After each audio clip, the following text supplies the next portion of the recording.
All right, good evening. I'd like to call the Town Council business meeting of February 9th, 2011 to order. It is 7:18. We're going to start with the Pledge of Allegiance.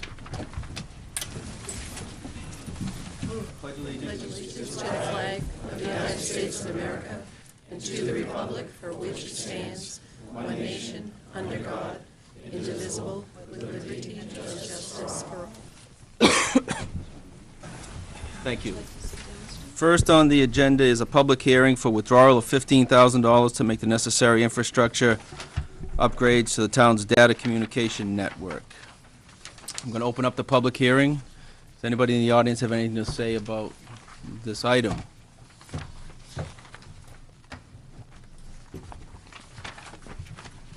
Hearing none, we will close the public hearing at 7:19. The intention is to take a vote on this later in the meeting? Okay. All right, next on the agenda is public forum, non-agenda items. Anybody out there want to talk about a non-agenda item? Mr. Levy. Please state your name and address for the record, please. Gary Levy, Smith Garrison Road, Newmarket, New Hampshire. I understand that the Newmarket Town Council is considering adopting some new procedures and rules for those who will be appointed to town boards and commissions. After having read in the paper of the recent resignations of the ZBA board members, I felt compelled to share my experience after serving as the chair of the Black Bear TIF Committee. After I was elected chairman, the TIF Committee received a proposal from Conway, who wanted to bring Boise Cascade, a manufacturer of building supplies, to the TIF area. I recommended that we needed a consultant to help us run the numbers and assess the financials, because the town was potentially going to be providing millions of dollars for infrastructure upgrades. I was intent upon making sure that the deal was in fact viable and wanted assurance that it would not result in the town of Newmarket going into the red. I personally spent untold hours over the ensuing months vetting the different scenarios with consultant John Connery as well as other board members. As I recall, at the time, Mr. Winowski was talking about breaking ground without even knowing the business plan, the financial or environmental impact of such a large footprint. It was like we were off to the races.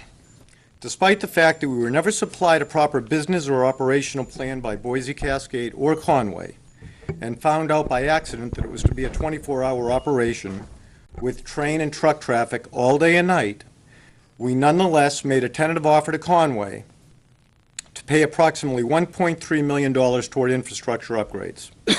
We asked Conway to meet us in the middle and pay for essentially what they were obligated to do anyway, which was the railroad crossing. They assured us that they couldn't pay for anything because it was not financially viable to them.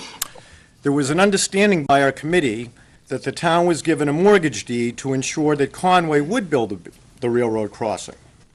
I had asked Mr. Winowski more than once if he could locate the mortgage deed, as it had been given to the town. Mr. Winowski failed to produce the deed and then sent a memo to the TIF members stating, "A review of the recordings at the Rockingham Registry of Deeds turned up no documents regarding the performance instrument."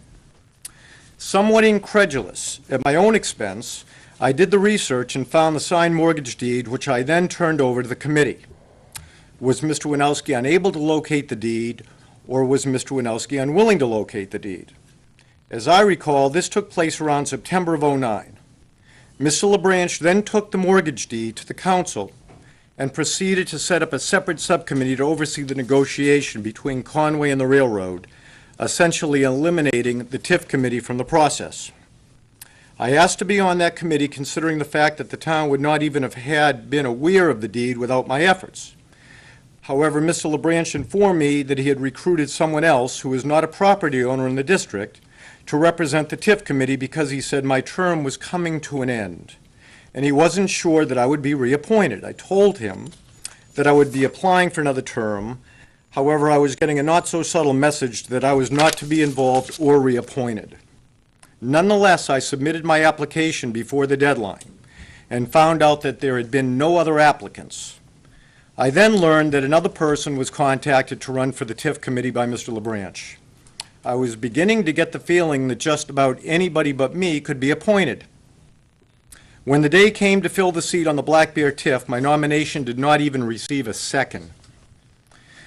In a page from the Small Town Government at its Worst Handbook, Mike LeBranch's son Jason, who had put in an application after the published deadline, and just days before the council vote, was voted in by the council, essentially replacing me. From my perspective, this type of tawdry backroom behavior and cronyism has no place in Newmarket government. I have run a multi-million-dollar business for over 25 years. I was voted vice chair of the Governor's Efficiency Commission as well as serving on the Pease Development Authority Board. Nonetheless, the Newmarket Town Council did not feel that a productive sitting chair was the best candidate. Where did I go wrong? Was it inappropriate of me to insist on vetting the financials? Was it wrong to insist that the quality of the lives of nearby residents should be a major concern or question the wisdom of locating this sort of business in such an environmentally sensitive area that's within 1 mile of Great Bay? When I brought up the fact that this 24-hour-a-day operation could have a pejorative effect on the people living near this area, Mr. LeBranch stated no one lives in that area anyway. Well, after having done some research, there are about 1,500 people living within 1.5 miles of that proposed site. I'm sure they don't consider themselves nobodies. Whatever type of development ultimately comes to this area, it should be responsible. It should be respectful and positive for the citizens who live in and around the area as well as the town as a whole. In conclusion, over the past 5 years, there have been multiple proposed projects for this TIF district. There was the New Jersey garbage and recycling facility that would have brought refuge from all over the East Coast and beyond. The high-density multifamily workforce housing idea. Then there was the 100,000 square foot, 24-hour-a-day Boise Cascade industrial operation. Before my term ended, there was a company interested in bringing fuel recycling. I might remind this council, this is not an urban industrial area. It's a rural area that with the stroke of a pen some 20 years ago was turned into a commercial district with very poor access and within 1 mile of Great Bay. This latest episode in which the council met in secret, and from my perspective in violation of the New Hampshire right to know law, with representatives of a waste disposal business as well as representatives from Conway, seriously undermines public confidence in town government. It is now the subject of a lawsuit. You just can't help but wonder what it was the Newmarket Town Council didn't want the voters of Newmarket to know. I would hope that going forward, decisions of such importance are not made behind closed doors. It should be an open and transparent process. Thank you for your time. I also, if anybody wants it, have a copy of the memo from Mr. Winowski stating there was no deed. I have a copy of the deed, which I supplied to the council. I have a copy of my application to the TIF committee that has my term of 2011 crossed out and written in 2010, which I didn't even bring up in my comments, so. Mr. Levy, would you please give those to Erica? She'll put those I'll in have the Erica make a record. copy. I'd like to Okay. keep, this is my All right. copy. I didn't bring copies. I apologize I'd like for to get that. copies of all those. I'd be happy to do that. Thank you. Okay, thank you, Mr. Levy. Anybody else?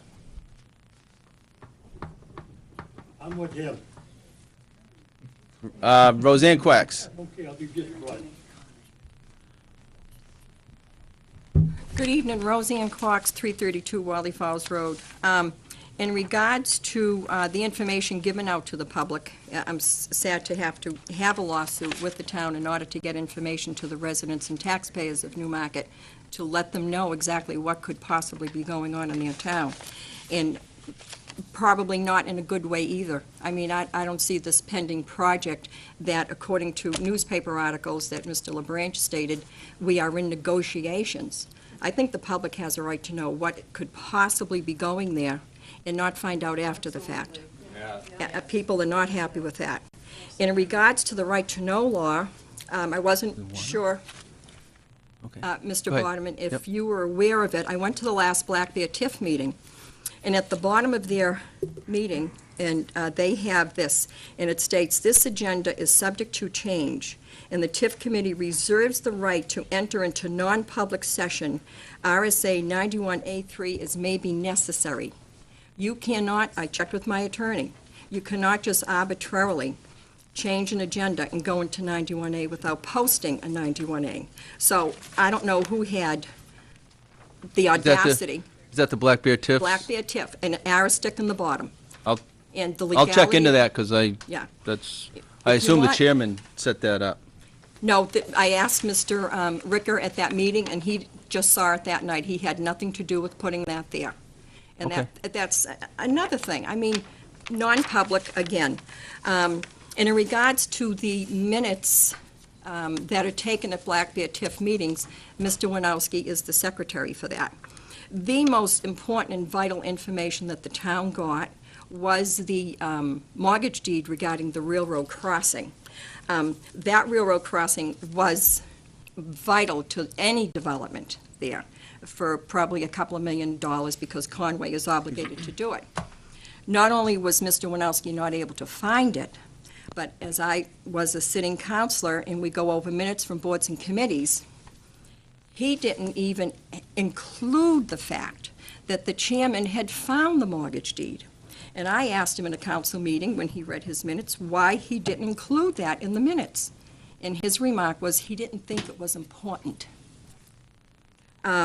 Insofar as Mr. LeBranch, Jason LeBranch, and Dick Badger being appointed to Black Bear TIF, I think that this council is obligated for any appointment to any board, committee, or commission in this town to appoint the most qualified, so they have the ability to do the best with due diligence and to do what's right for the town.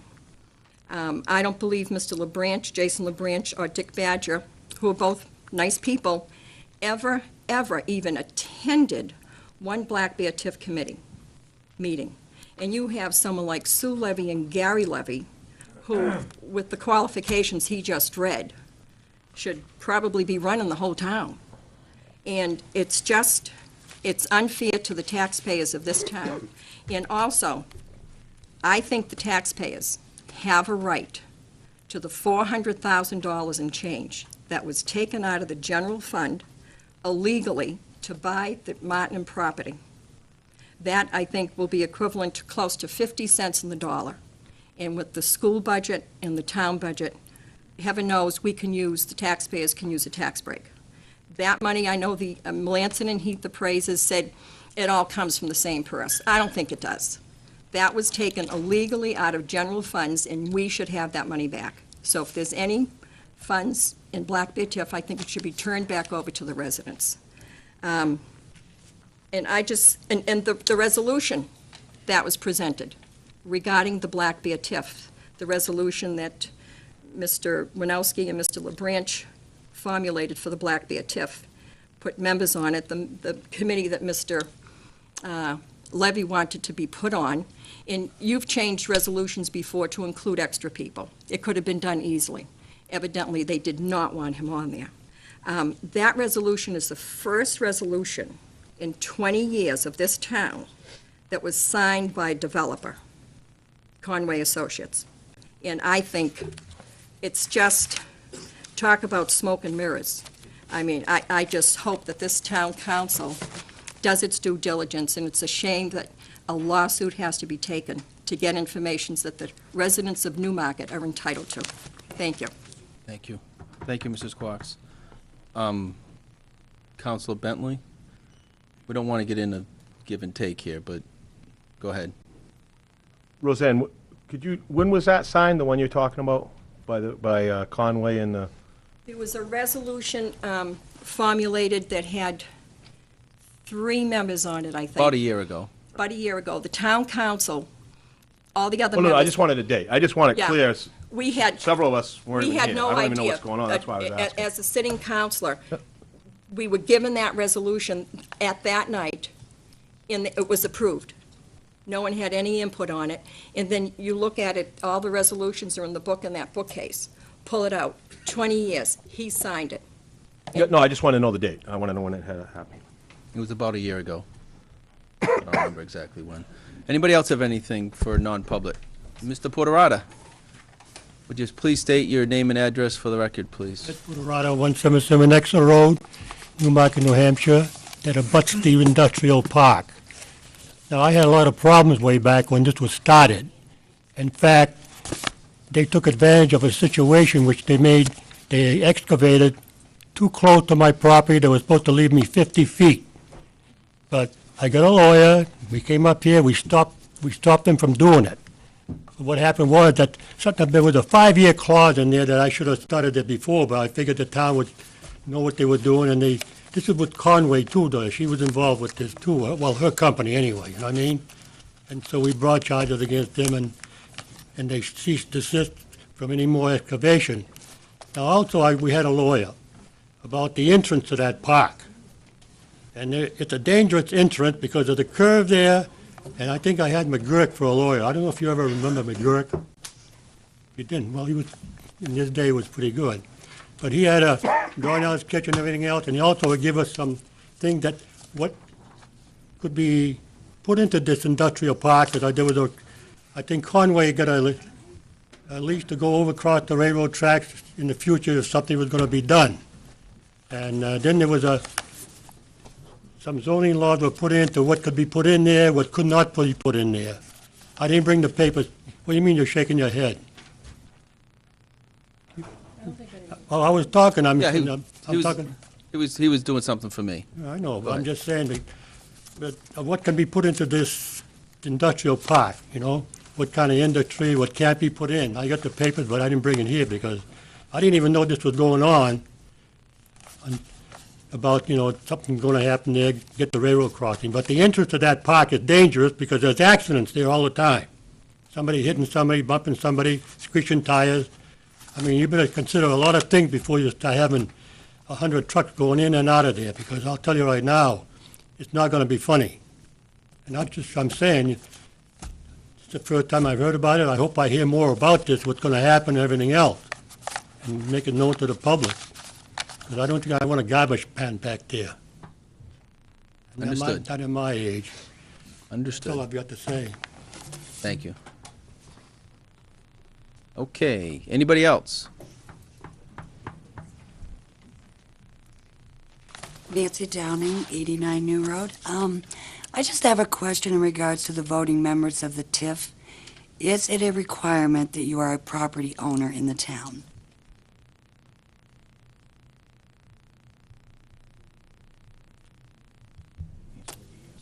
I don't know. Does anyone know? The answer is yes. Well- You've got your planning board rep and NCDC rep, Yep. which they don't necessarily have to own property in town in Black Bear. Because the council set up Right. the membership of the Black Bear TIF the way that they did. So it was a council action way back when the TIF was established. So that's a yes. Yes. So if you are a sitting member and you are no longer a property owner, can you still remain on as a voting member of that board? Yes or The no? law says, what the law says, that you have to be either within the district or around the district. But the council has established the membership for the Black Bear TIF, and that's the membership that is currently there. I would suggest whatever questions you have, if you give them in writing to me, we'll get answers for them, because we don't have the information in front of us Okay. tonight, so we can look it up. I honestly don't know the answers to your questions. Okay, thank you. Okay. I just assumed get her answers so everybody has them, Roseanne. Anybody else have any comment? All right. When is the next Black? That was my When is the next TIF? 24th, February 24th. February 24th. Will that be open to the public? I assume they're all public meetings, Yep. but I've never been to one, so I would assume they're all public meetings. Yes? assume that. Oh, it's got to be posted, so I assume it's a public. Is it? Yeah. Okay, yep, it's open to the public. You heard it here first. Okay, anybody else? Okay, thank you. It is now 8:38, and we're going on 7:38. 7:38, jeez.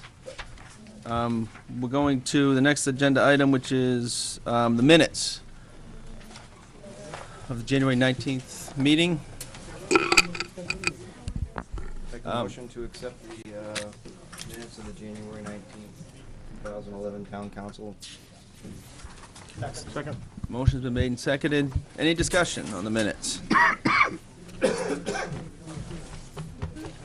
Hearing none.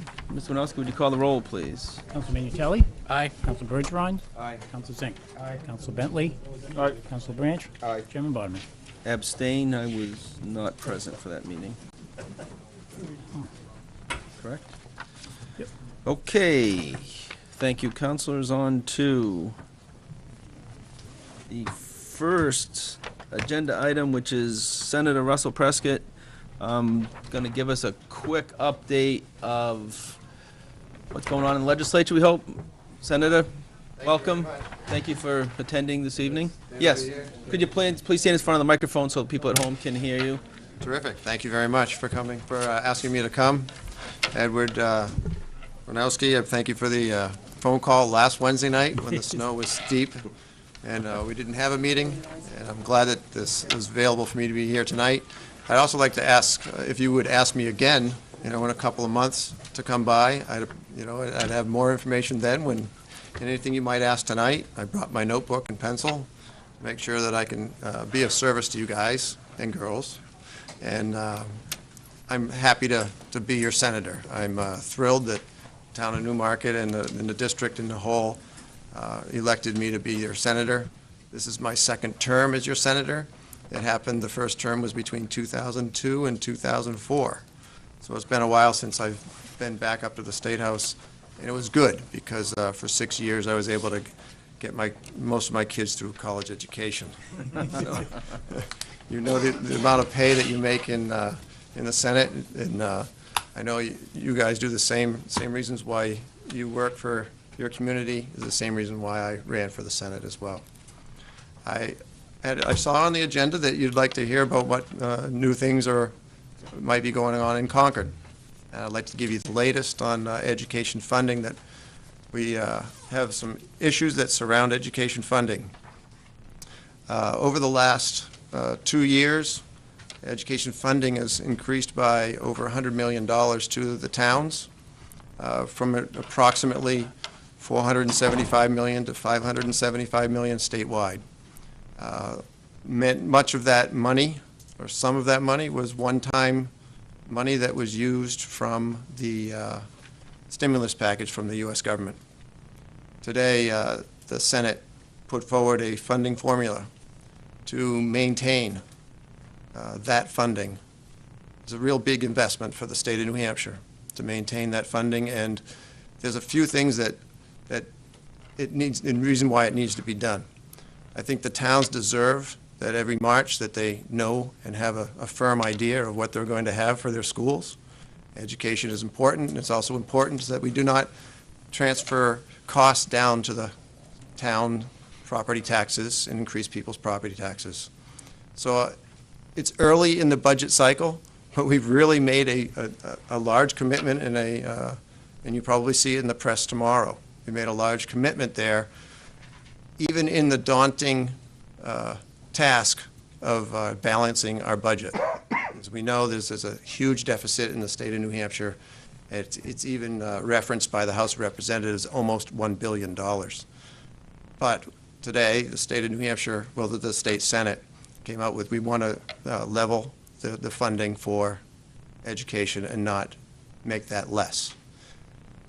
As I mentioned, there's a few things that we want to accomplish with that, is that we believe that with the Claremont lawsuits, that the state of New Hampshire may have lost sight and may not have lost sight, but there is in our state constitution a term that says you need to cherish education. And you know that the Claremont lawsuit, that's the term that the justices used in the state of New Hampshire to come up with, please fund this, please help out the communities, and make sure it's fair. I believe that by doing what we did today and making the, not a promise, because it's difficult to say a promise, but the real hard task of level funding and making sure we do not lower the funding of education. We would like to make sure that you guys know that we're following the Constitution, that we are cherishing education. We would also like, because we plan on passing a constitutional amendment to stop those things that happen that take the control out of the legislator to learn where to put our money for education and truly cherish education. Right now, we can't target aid to the towns that really need it. You come up with a formula that people wonder why one town gets more money and I'm the town that asked for it, and it becomes pitting one town against another, and it's a real difficult problem to solve in Concord. So we would like to see that a fair constitutional amendment would say that we have an obligation for education. However, we need a little bit of leeway to be able to target aid and to make sure the towns that really need it get it, and so it's not a blanket formula that makes it very difficult to get the aid where it really needs to go. So that's one thing we'd like to accomplish. Of course, we'd like to make sure we accomplish that we are putting our money where our mouth is as well. We do cherish education. We want to make sure people understand that. And the last thing we believe that will accomplish is to keep New Hampshire on the advantage side of our tax and fees that are in New Hampshire are one of the lowest in the state, in the states of the United States. So we like to keep the income tax and higher taxes coming to New Hampshire by having the constitutional amendment, but also by cherishing education and making sure we fund it well. So there's a few things that to tie in there that I like to bring forward whenever we talk about education. It's one thing to say, yes, here's the money. However, we do not, as most people do, vote with their pocketbook. We also do not always have that fight about the threat of an income tax, and then we don't want the threat of losing funding for our education. So to have those two balanced, I think we do need a constitutional amendment and hold our legislators to the fire to really cherish education. I spoke directly with the governor, and that was, he said we want to maintain the education, and I will fight for a constitutional amendment. And this is how we're working together in the state Senate with the governor's office. And also we'll try to give our influence also to the House of Representatives, of course. So that was a brief explanation of what's going on lately with what I think is one of the biggest issues facing our state. Of course, education is always top of priority. Also was asked by Ed if there was any news on retirement and changes that are going to be done to retirement. And I have to just tell a good story where you know where I'm coming from. In 1954, my father, before I was born, he moved up to New Hampshire and he started the R.E. Prescott Company. And there are people here that know the R.E. Prescott Company, from the engineers to the sewer treatment plant operator. And I've been at a couple of your water pump stations, and I've been at your plant, and now I'm your senator. But I want to bring in that little tie, because when I took over the R.E. Prescott Company with my brother, my father had a retirement program. And you get a certain number of years, you're fully vested. He gave 50% of the contribution as a corporate profit sharing. And we came into the business, and what my father had started, we continued. And I feel as though that was a respectful thing to do. And if things are going to change in the state of New Hampshire, I think I have to look at it pretty much the same way.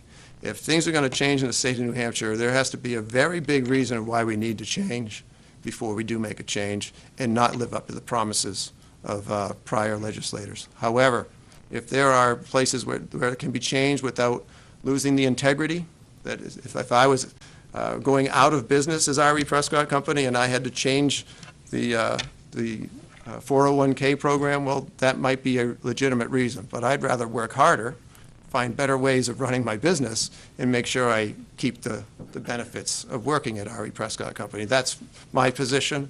I'll be bringing that to Concord. I've told the Firefighters Association president this, and I grew up with Dave Lang, who is the Professional Firefighters Association president. He lived down the street from me on Finney Lane, and his parents went to church with my parents. So it is a small state, and I think we owe an obligation to people that we stay personal about these issues, and yet come to an agreement that revisions need to be made. We see that in the papers all the time, and I know that in a conversation with Dave Lang, there is places where we can work together to bring that progress forward. But I wanted to give you, from my standpoint, with me and retirement, I think it's a great thing that I'm carrying on what my father started, and I hope I can do the same with what I do up in Concord to make sure there's integrity in the process and we live up to our obligations as best as we can, of course. So, any other questions or anything you want me to bring back to Concord that I can bring some answers to you, or I'll leave it in your hands, Mr. Chairman. I'm sure we'll have all kinds of things for you. Council right. Bentley first, go Well, ahead. first, thanks for coming. I appreciate it. I think it's a good forum to have. Yeah. A couple quick things, and I don't know if Becky will bail me out. I'm not 100%. One of the bills up for the Senate is the registration motor vehicle issue that dealerships would be able to register them and take, the funds out of towns like us. And when I look at some of the sponsors of the bill, 3 of our top 4 cities in New Hampshire miraculously are sponsoring it. And, Manchester and Nashua can have many, many dealers, and a town like Newmarket doesn't have auto dealers, and we don't have, so the money's truly going to leave the small towns like us, the Newfields and Lees and Newmarkets of the world. So I certainly hope that's into consideration, and I know there's some pros and there's certainly some cons that money will leave these smaller towns that have, we really depend on it, certainly more than others that have more industrial things to help them than towns like us. Anyway, it just Well, I'm happy to see near that and dear to our heart, and I don't know if, Yeah. I'm sure you're aware of it and Well, what's happening. I feel like I'm comfortable looking the town clerk in the eye because I was asked to sponsor that bill. I declined. Yes, yeah. I did, and I've talked to the president of the Association of the Clerks of New Hampshire. She is from Newfields, in my district, which is great. I've talked to, of course, my town clerk and the town clerk of Newton, and I'd be glad to have the same conversations with your town clerk in the future. That bill is not even been assigned to a committee for a hearing yet, because the town clerks have been very proactive in approaching the prime sponsor. Prime sponsor is Senator Sanborn, and I'm always in contact with Senator Sanborn up at the State House. So if there's any concerns after you hear from the president every once in a while, the president had a meeting yesterday, I believe, with the people in the Senate, and specifically Senator Sanborn, and they are much closer than they were when the legislation was first drafted. So I can give you that answer. Senator Prescott, if I may, I was at that meeting as well. Terrific. Actually, we spoke directly with Senator Sanborn, and one of the things that we're fairly excited about was his reception of one of the major points that we tried to bring forward was that to offer the idea that the legislation be enabling legislation, so that a municipality isn't being mandated to participate in that if it's not the desire of the governing board of the municipality.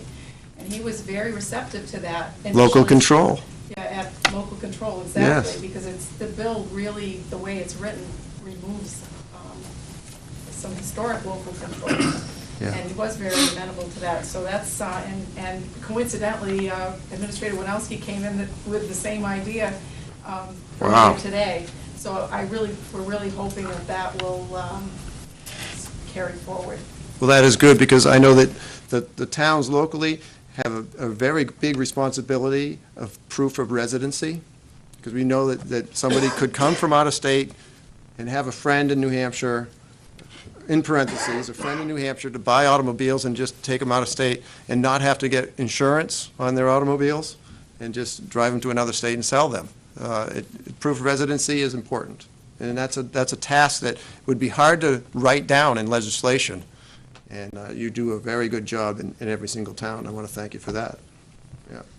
Thank you. And then secondly, I don't know if you're aware of the EPA forcing, if someone can help me here, a lot of the bay towns to work on their sewer plants to limit nitrogen levels going into, and down the road phosphorus and some other things to the tune of 15 million, 18 million, and a lot of the funds that have been available in the past, with the economy the way it is, have dried up. And again, it's just an unbearable burden on the taxpayers to go and foot. So any help that anyone can give dear old Newmarket, or, any towns like us, any funding or grants or whatever can happen. I think a lot of the doors that used to be open, unfortunately, have been closed in the last year. And it's not we want to do this thing, it's I believe we have to do this thing. We're told you will do it, and you'll do it, by this period. And it's really tough on anybody. But again, certainly the smaller towns that don't have big industrial parks or a lot of business or a lot of other revenue coming in, it's going to be right on the taxpayers to come up with it. So any help, any voice you can give there would certainly be appreciated. Right. And thank you for that that. as your second question. Your first question, I think I did better with. And I'm just throwing it out there. Thank you very much. Okay, how about one more question or comment for the senator? Councilor Zink. Pension programs that you talked about earlier. Yes. Try to be concise. I think we've got a $4.5 billion problem in funding, something close to that. And quite frankly, a year ago or a year and a half ago, one of your predecessors came before us and talked about the pension program and indicated that, and said in response to my question about pension programs, they said, you've got to remember the state moves slow. We can't take big steps in the state. And you're not going to see large changes in the pension program. And I would like to remind those involved in the state, that all of us in this room that have gone through, in the private sector, have gone through it. Defined pension benefit programs are only affordable by the state. General Electric can't afford it. Sylvania can't afford it. Nobody can afford it. And I have yet to hear any discussion of significance about changes in the pension program, although the governor of New Jersey is making some significant changes. And the changes that occurred to us was at some point in time, the companies came to us and said, we will give you what you have earned to date. Anything that you have earned to date in terms of retirement, you will get. But as of the beginning of the year, you're going to go on a 401k program or something like that, because we can't afford it. And because the state has not required itself to properly fund the pension programs, we find ourselves in this predicament we're in. So I'm a little candidly concerned about your statement that we're going to try to hold things together as much as we can. I don't think it can be held together. And I don't believe the state has the oomph to do what needs to be done, because it affects the people that they're the recipients of the pension, they're the caretakers of the pension, they're the legislatures of the pension, and we're paying it. Mm-hmm. And we got a 5% increase this year in our retirement income, and it's killing us as a contribution to our teachers and firefighters. So I guess the final statement is, these little baby steps are very frustrating when I hear about them. Mm-hmm. Because that's not what happened to us. All right. I'll tell you some of the real hard ones, the hard steps to take. If I may, Absolutely. Mr. Chairman. Absolutely. If that's all right. You have the points of fully vested, or it was over a 10-year period. There is plans afoot to make sure that everybody that is not vested will be on a different plan. So if you're at 9.5 years, you'd be on a different plan. That's a big step to take. The step to take where all new hires would be different, that's not a real big step to take. I'm surprised it hasn't been made in the last 6 years when we saw this really escalating down. That's not the big step to take. The other step that needs to be taken is not to be able to take all of your vacation time and not use it during the year and just build it up for the last 3 years of your term of employment to be able to escalate your base pay. That's a step that needs to be taken. That's on the table. The thought that you would be, because you have 3 years left in your retirement, you would be the one that would get all the overtime, and that would be able to be put towards your base pay to increase your retirement. That's a step that needs to be taken. There are certain steps that need to be taken. I just wanted to let you know that the big step would be, if you're not fully vested in 10 years, that would be that getting to that point where if I came in and that's what my father wanted to do, I'd have to think long and hard to say there's got to be a really good reason for me to do that. So that's kind of where I was coming from. Not in the other steps as much as the step that says I'm just a year and a half away from being fully vested in this program. That's what I wanted to just put out there. Very different answer that I heard a year and a half ago, and that's perhaps why you're here and that person isn't. Okay. Thank you. Well, I appreciate it. And it's all faces. When you think about retirement, it's all people's individual thoughts when they went to work for a certain place.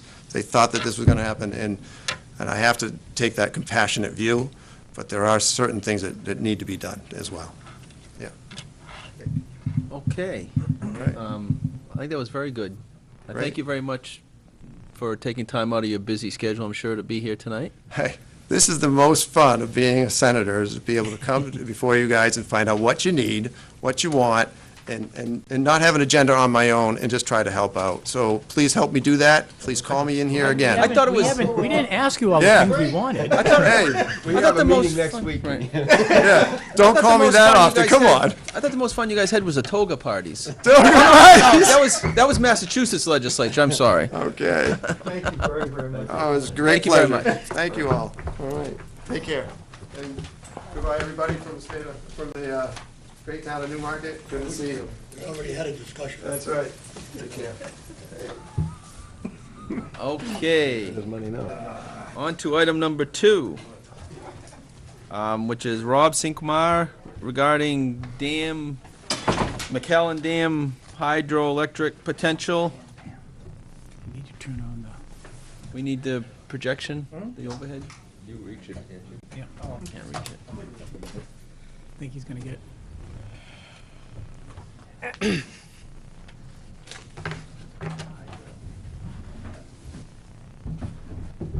Doug still here?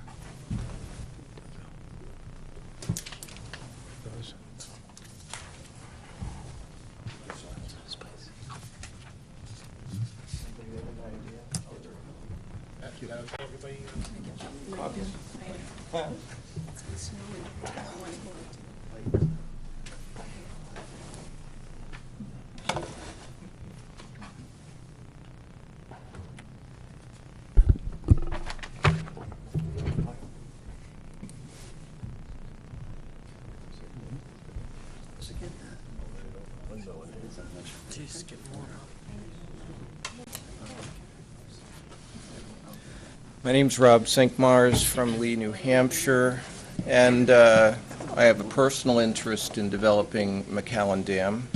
I'm not here representing the evil empire. I haven't filed for a permit. I'm just another person in the room at this point.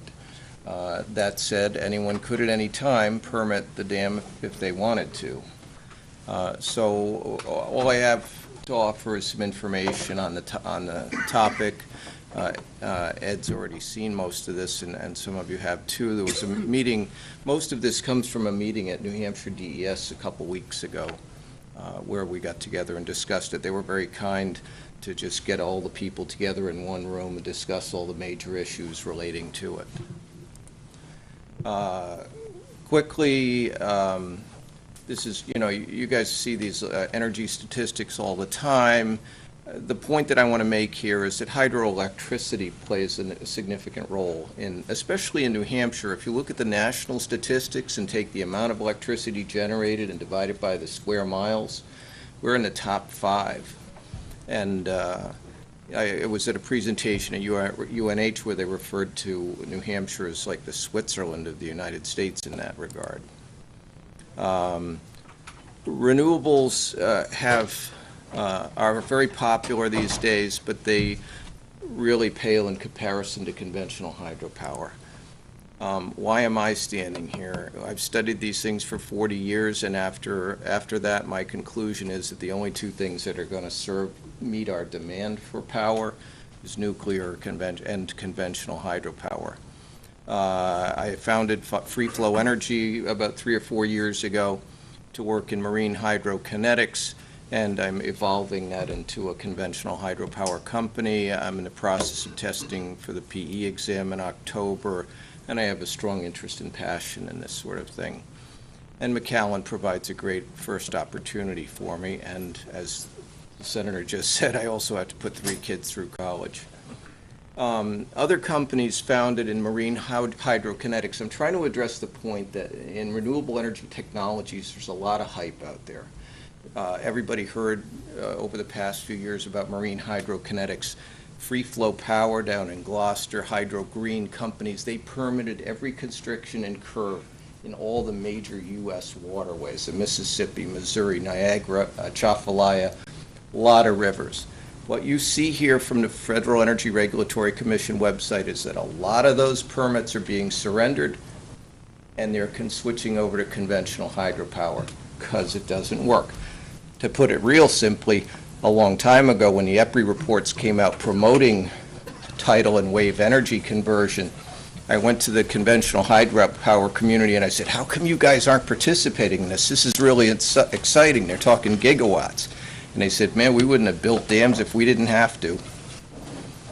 So this is the entire body of DOE data relating to wind and solar and hydropower, and that little box down in the bottom corner there tells you that, in fact, conventional hydropower is about 40% efficient, solar photovoltaics 15%, and wind 25%. So there's a lot more bang for your buck in conventional hydropower.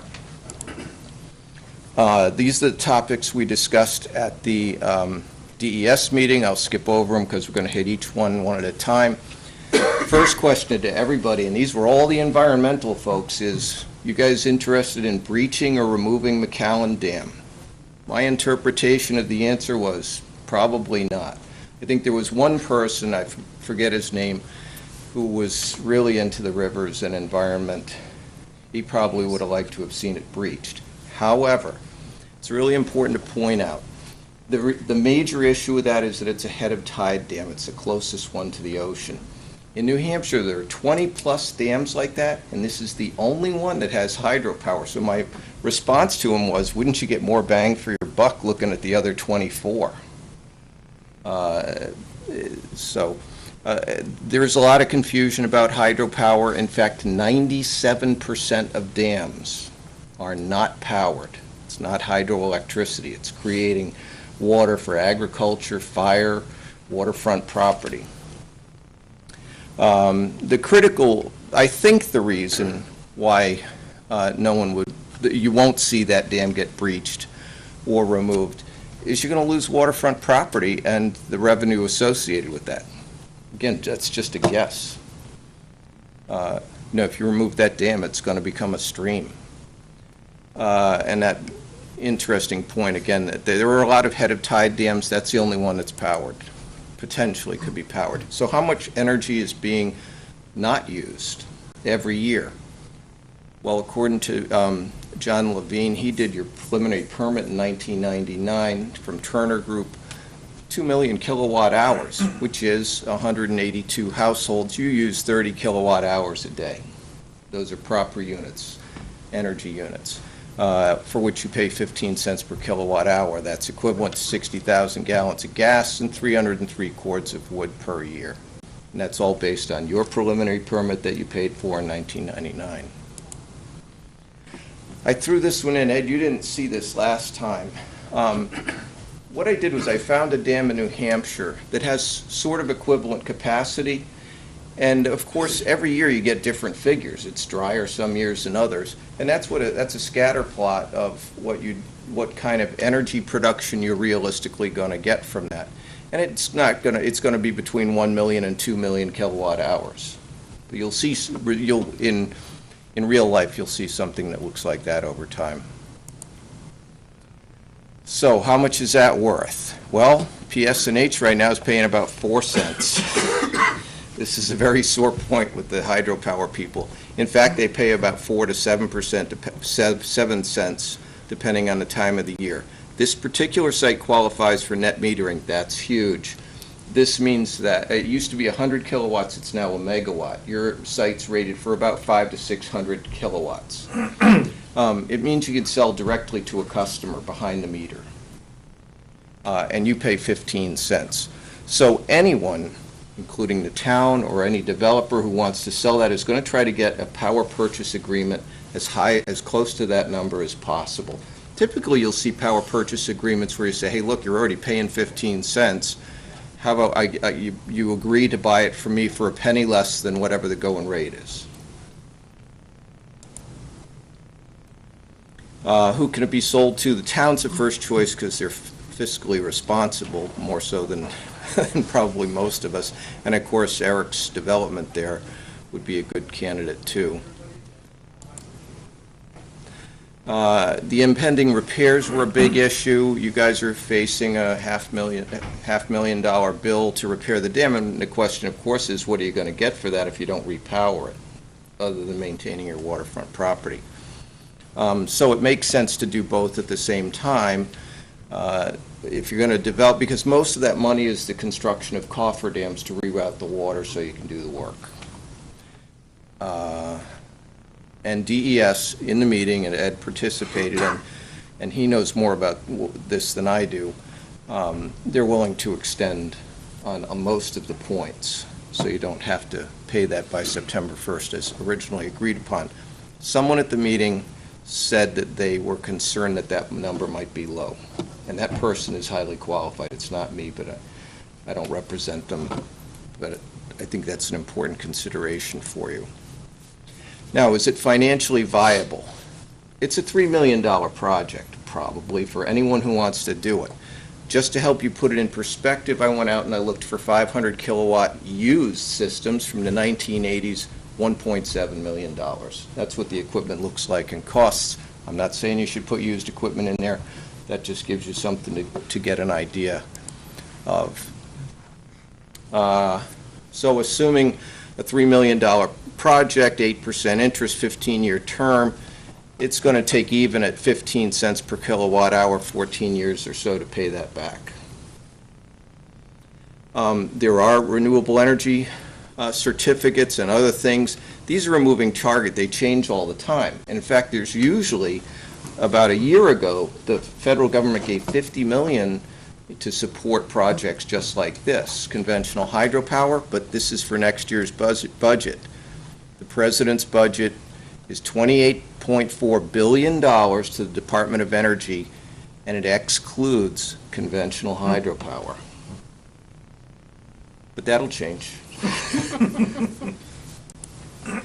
Regulatory. There are no active permits. And this is, again, critical, because anyone in this room, anyone in this town, anyone anywhere, and they're often not even from the state, can come in here and file for a permit for that. In fact, much of the hydropower in New Hampshire is owned and operated by Canadian companies. Is a license necessary? I don't think I can click on this link. I'll try it. Let's see if that works. This goes to the Federal Energy Regulatory Commission, and the short of it is, if I can break out of that, I'm afraid I'm going to get in trouble here. The short of it is, a license may not be necessary, because if it's a small hydro with an existing dam, there are other options. And Ed Levine at the meeting discussed that in greater detail.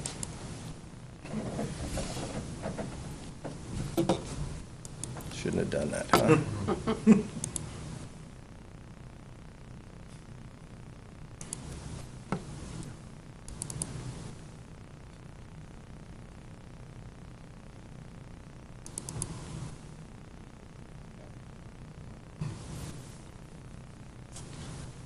Sorry about that.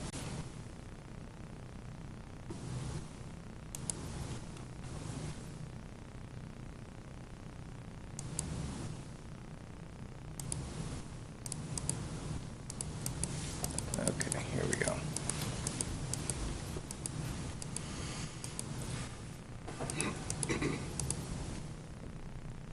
All right. So what's critical is ownership of the license. Now, that's why I would do it, because it's not it's not a slam dunk, it's a lot of work. You've got to learn how to, construct and operate and maintain hydroelectric facilities. Towns do it with varying degrees of success. But what's really ultimately in the long term valuable is ownership of the license after you pay off all the financing. Now that 2 million kilowatt hours a year, you're making some money off of. It could take 1 to 2 years to complete the regulatory, depending on the approach you take. Clearly, if the town and DES, which I spelled DED, and the state are supportive, it can go much faster. And you can do a lot of concurrent work once the ball's rolling. Environmental, in truth, just about every environmental impact already exists. The dam's already there. You're going to stick a turbine in there, and then you have to block the fish from going through the turbine or out the tail race. They're attracted to the water leaving the tail race. So you have to ensure upstream and downstream passage. And Ted, again from the DES, said we got to look at nitrogen and sedimentation and things. That's sort of the problem with the environmental issues, is that they're never ending. It could be eelgrass, salt, mussels, et cetera. It just keeps coming at you. So, the project's not, it can't support too much in the way of upgrades and additions. So we would propose using new equipment. I worked days at the university, and Tom Ballestero, who's an H&H guy, discussed, he had a grad student who recommends episodic operation. It means you time generation with low tide to maximize head. And that may be in conflict with run-of-the-river operation. I don't know. Maybe, maybe not. Someone else would have to make a decision like that. But he claims you can get a lot more power by timing the generation, and so it coincides with low tide. If the town, and DES I found to be pretty supportive of the whole thing, if the town decides to go ahead, you have to decide if you're going to do it yourself, if you're going to let someone or recommend someone like myself do it. I'll go ahead and file a permit. I do have financing people behind me who are interested in projects like this. It's all up to you guys. So answer any questions you have. All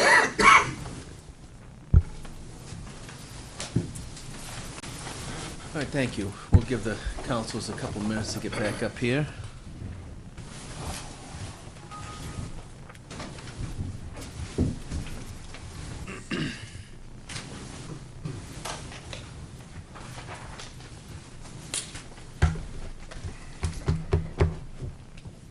Does anybody have any questions? Dwanowski. I just want to sort of reiterate what Rob said regarding the meeting with DES, that, they were generally supportive of the project. There was, concerns that were raised. They also indicated Chuck Corliss, who we have been dealing with, and Rick's been involved with the work for the dam that we have to do. We filed paperwork that we would begin to move forward with putting in a warrant article to start getting things completed for the repairs.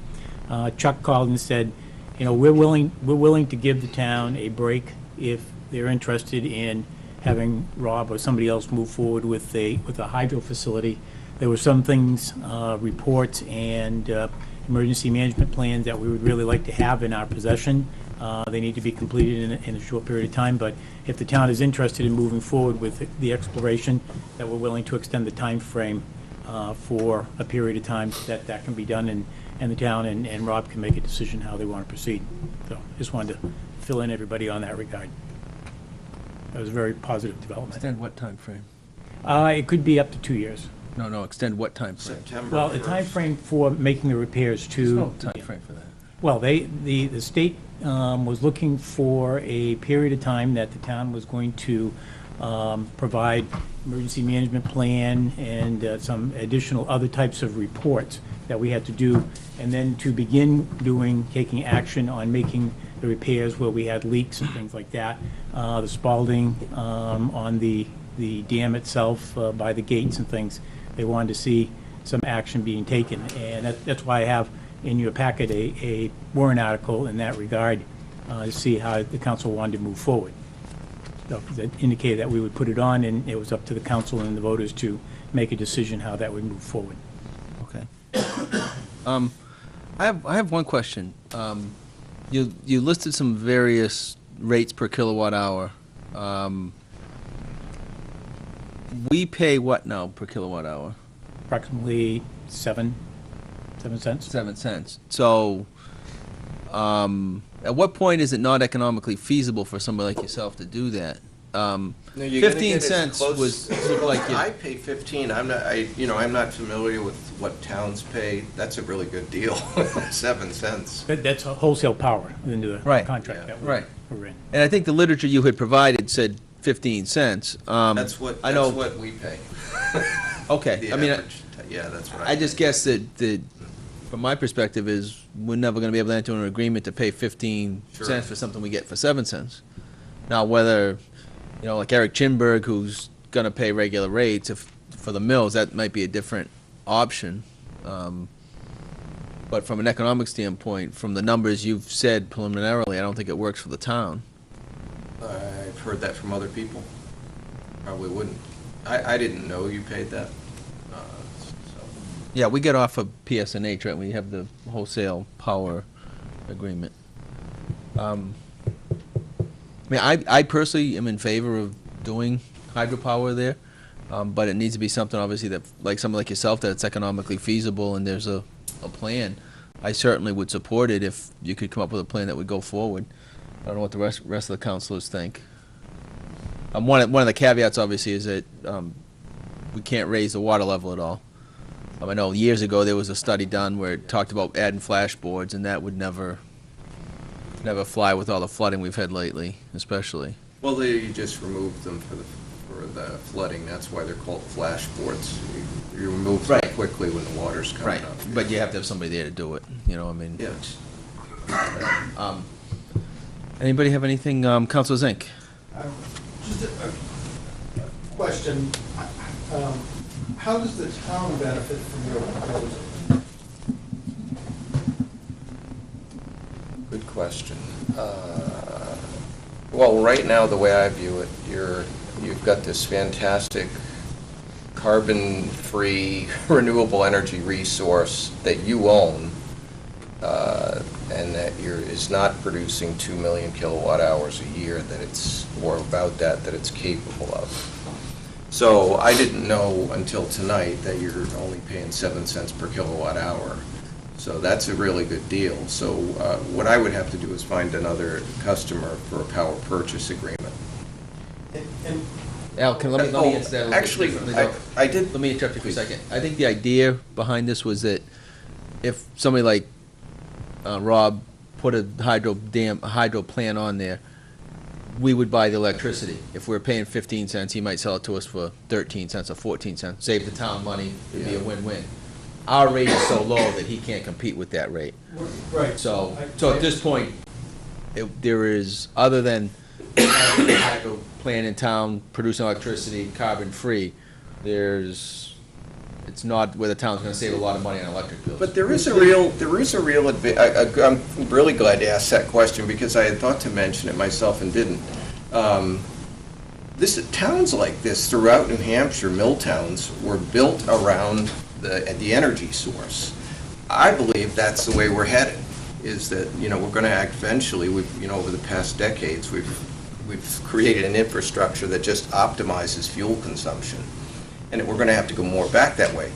Now, if there was a disruption in oil or anything like that, you get it in your backyard and nobody can take it away from you. So there is an advantage to having a resource like that developed, or being prepared to develop that quickly if you ever needed to. Absolutely.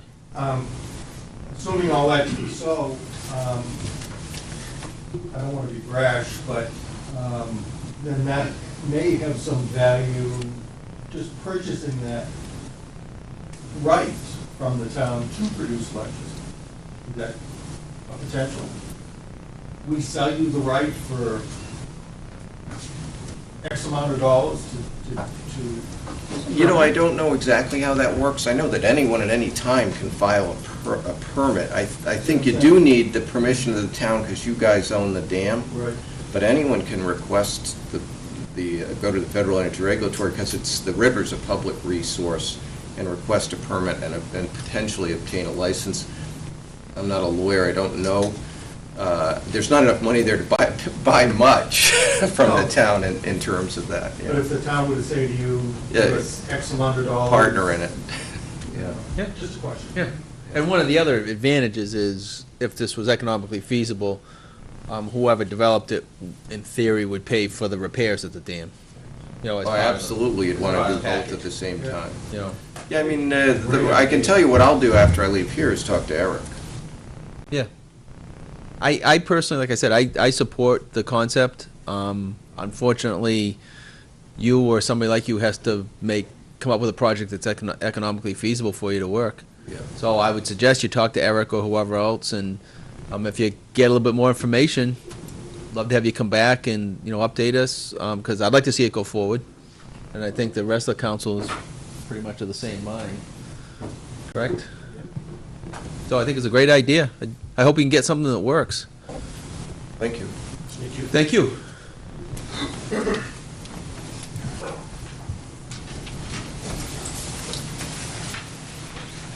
All right, on to item 3, which is Underwood Engineers. Yeah, you're listed as a headliner, but I'm not sure you're the headliner with the crew you have here. Okay. Thank you. Just give us an update on the wastewater treatment plant, where we stand. Yeah, if we could get this loaded. Just for a general background, since last May, we've made a number of presentations to the council relative to the upgrade of the wastewater treatment facility. The last meeting that we had was January 5, and at that point in time, most of the focus was on a change in funding status from Rural Development Agency, which initially looked as though they were going to have funding for the project, and then that didn't look as though that were going to turn out so well. So that was a fairly lengthy discussion, and at the end of the meeting, it was determined that it would be a good idea to come back at a later date, which is tonight, and discuss all the other aspects of the project to get an idea of where things are. So that's pretty much where we are. So, with that, I pretty much just covered this recent activity overview. And as I said, we met with RD, Rural Development. They were going to be giving some funding to the project. Their situation changed dramatically, and Representative of Rural Development explained that at the meeting in January. Activities that had taken place since the January 5 meeting. The treatment plant was originally sized on a flow developed back in 2002 at a point before the financial recession set in, before the slowdown in growth, not only in Newmarket, but throughout the state occurred. And so as part of planning for the eventual construction of the upgrade of the treatment facility, it was determined that we needed to go back, look at the growth projection at the reduced rates that are being seen and projected by the state agency, and see what impact that had on the size of the facility that was needed, because the cost of the facility is driven by the capacity. The larger facility, the greater the cost. In addition, back in 2002, a so-called textbook, or a value dictated by the state of New Hampshire, was used to project commercial and industrial flows, but information in the meantime has shown that those flows have been reduced. So we looked at future flows. We've also done some soil borings on the site in an attempt to refine and get a better idea of what the cost of the facility would be. One of the major costs in constructing a facility could be if there's excessive ledge on the site. So we did some soil borings, looked at the results of that. We also looked at phasing of construction because rural development said they would be more likely to be able to fund a project if the project were phased rather than have it to be a $15 or $16 million project. If it were phased in a $5 to $6 to $7 million as the first phase and so forth. So we looked at that in case it's a situation where the town would pursue a phased approach. We looked at EPA in terms of the permitting, and that's really the big issue here and the big driver. What will the permit be? Now, in terms of conversations, 3 milligrams per liter, which is a very tight limit for total nitrogen discharge from the treatment facility, has been discussed as a limit. No permits have been issued yet. Exeter is stated as the first facility that will receive a permit, but that has not yet happened and may not happen until June. So at this point, there's some uncertainty, although the coalition of a number of communities that are discharging to Great Bay have gotten together, and I'm going to go through that as well. So EPA stated the first discharge permit will be for Exeter, and that has not been issued yet. So what we did was we looked at a sewer build-out study to get back to the first point of projecting flows to see what is it that the capacity is needed for this upgrade in the future. And the way we did that was with a goal of projecting increases for a 20-year planning period, which is standard for a wastewater treatment facility, projecting flows consistent with water system projections that were performed by consulting firm of AECOM, and then projecting flows consistent with the planning board's anticipated sewer build-out areas. So what we were doing was taking kind of a broad-based approach used for projection of growth in the water system and then doing a very definitive evaluation based on planning. So we coordinated and met with the planning board to identify permits approved but not built in existing sewer areas, trying to say what can we expect to happen over the next 20 years, what growth will occur. Identify areas of new sewer build-out and estimate sewer flows based on a zoning density, looking at buildable and non-buildable areas, and sewer use class historical usage based on real data coming from the town. So we're trying to take as real a look at this as we can using real data. So we had the two approaches. One is a broad growth projection, and that was using a 0.81% per year overall growth rate, which paralleled the water system growth projection. In comparison, we did the detailed growth projection, which I really just kind of described, working with planning, identifying which areas is growth expected to occur within the town, and using build up within those areas, fill in, and then new areas of expansion to project growth from that. These figures are real numbers that come from records within the town, and what we're really looking for here is trying to come up with values over here, which is a discharge to the sewer based on whether it's a commercial facility, industrial, public, or residential. And so these are the discharges that would occur to the sewer. Those are real numbers from current data. Those were used to project futures. We also looked at the situation where we had various user classes within the town in the different zoning districts. And as I said before, 750 gallons per unit per day was used rather than the 1,000 gallons per day, which was used back in 2002. And that was just an allowance that the state said should be used for commercial and industrial. If you have real data, which we have here, if you have real data that shows something less than 1,000 gallons per acre per day is acceptable, you can use that. And we've used the 750 because it better represents what's really occurring within Newmarket. Then we looked at the maximum units per acre based on, again, the zoning district, minimum lot size, and then maximum number of units per acre. So we went through this in quite some detail. So the area sewer build-out were the buildable areas within the town, existing areas of sewer build-out, and then the future areas of sewer build-out that are anticipated, which is where planning thinks this will go. Now, there are non-buildable areas within town. Some of this is poorly drained soil, some of this is wet. So any of these areas that are colored in like this are considered to be non-buildable areas within the town. If we looked at the buildable area summary, out of a total of about 8,000 gross acres, the buildable acres is about 4,000 or about 50%. Again, these are real numbers using information relative to buildable areas. The existing sewer area served is shown here in gray, and that's the extent of the existing system. If we take a look at this, the areas that are served are Moody Point, Bay Road, Packers Falls, Cedar Street, and then Bennett Way, Lady Slipper, and Mockingbird. So this is your existing sewer service area. What we looked at then was future sewer areas, again, working closely with planning, and the areas are going to be, as shown in the gold color, and that's really north 108 to the town line in the Birch Drive area, and then commercial industrial areas down on the southern part of the town. So that's, again, based on information coming from planning and zoning.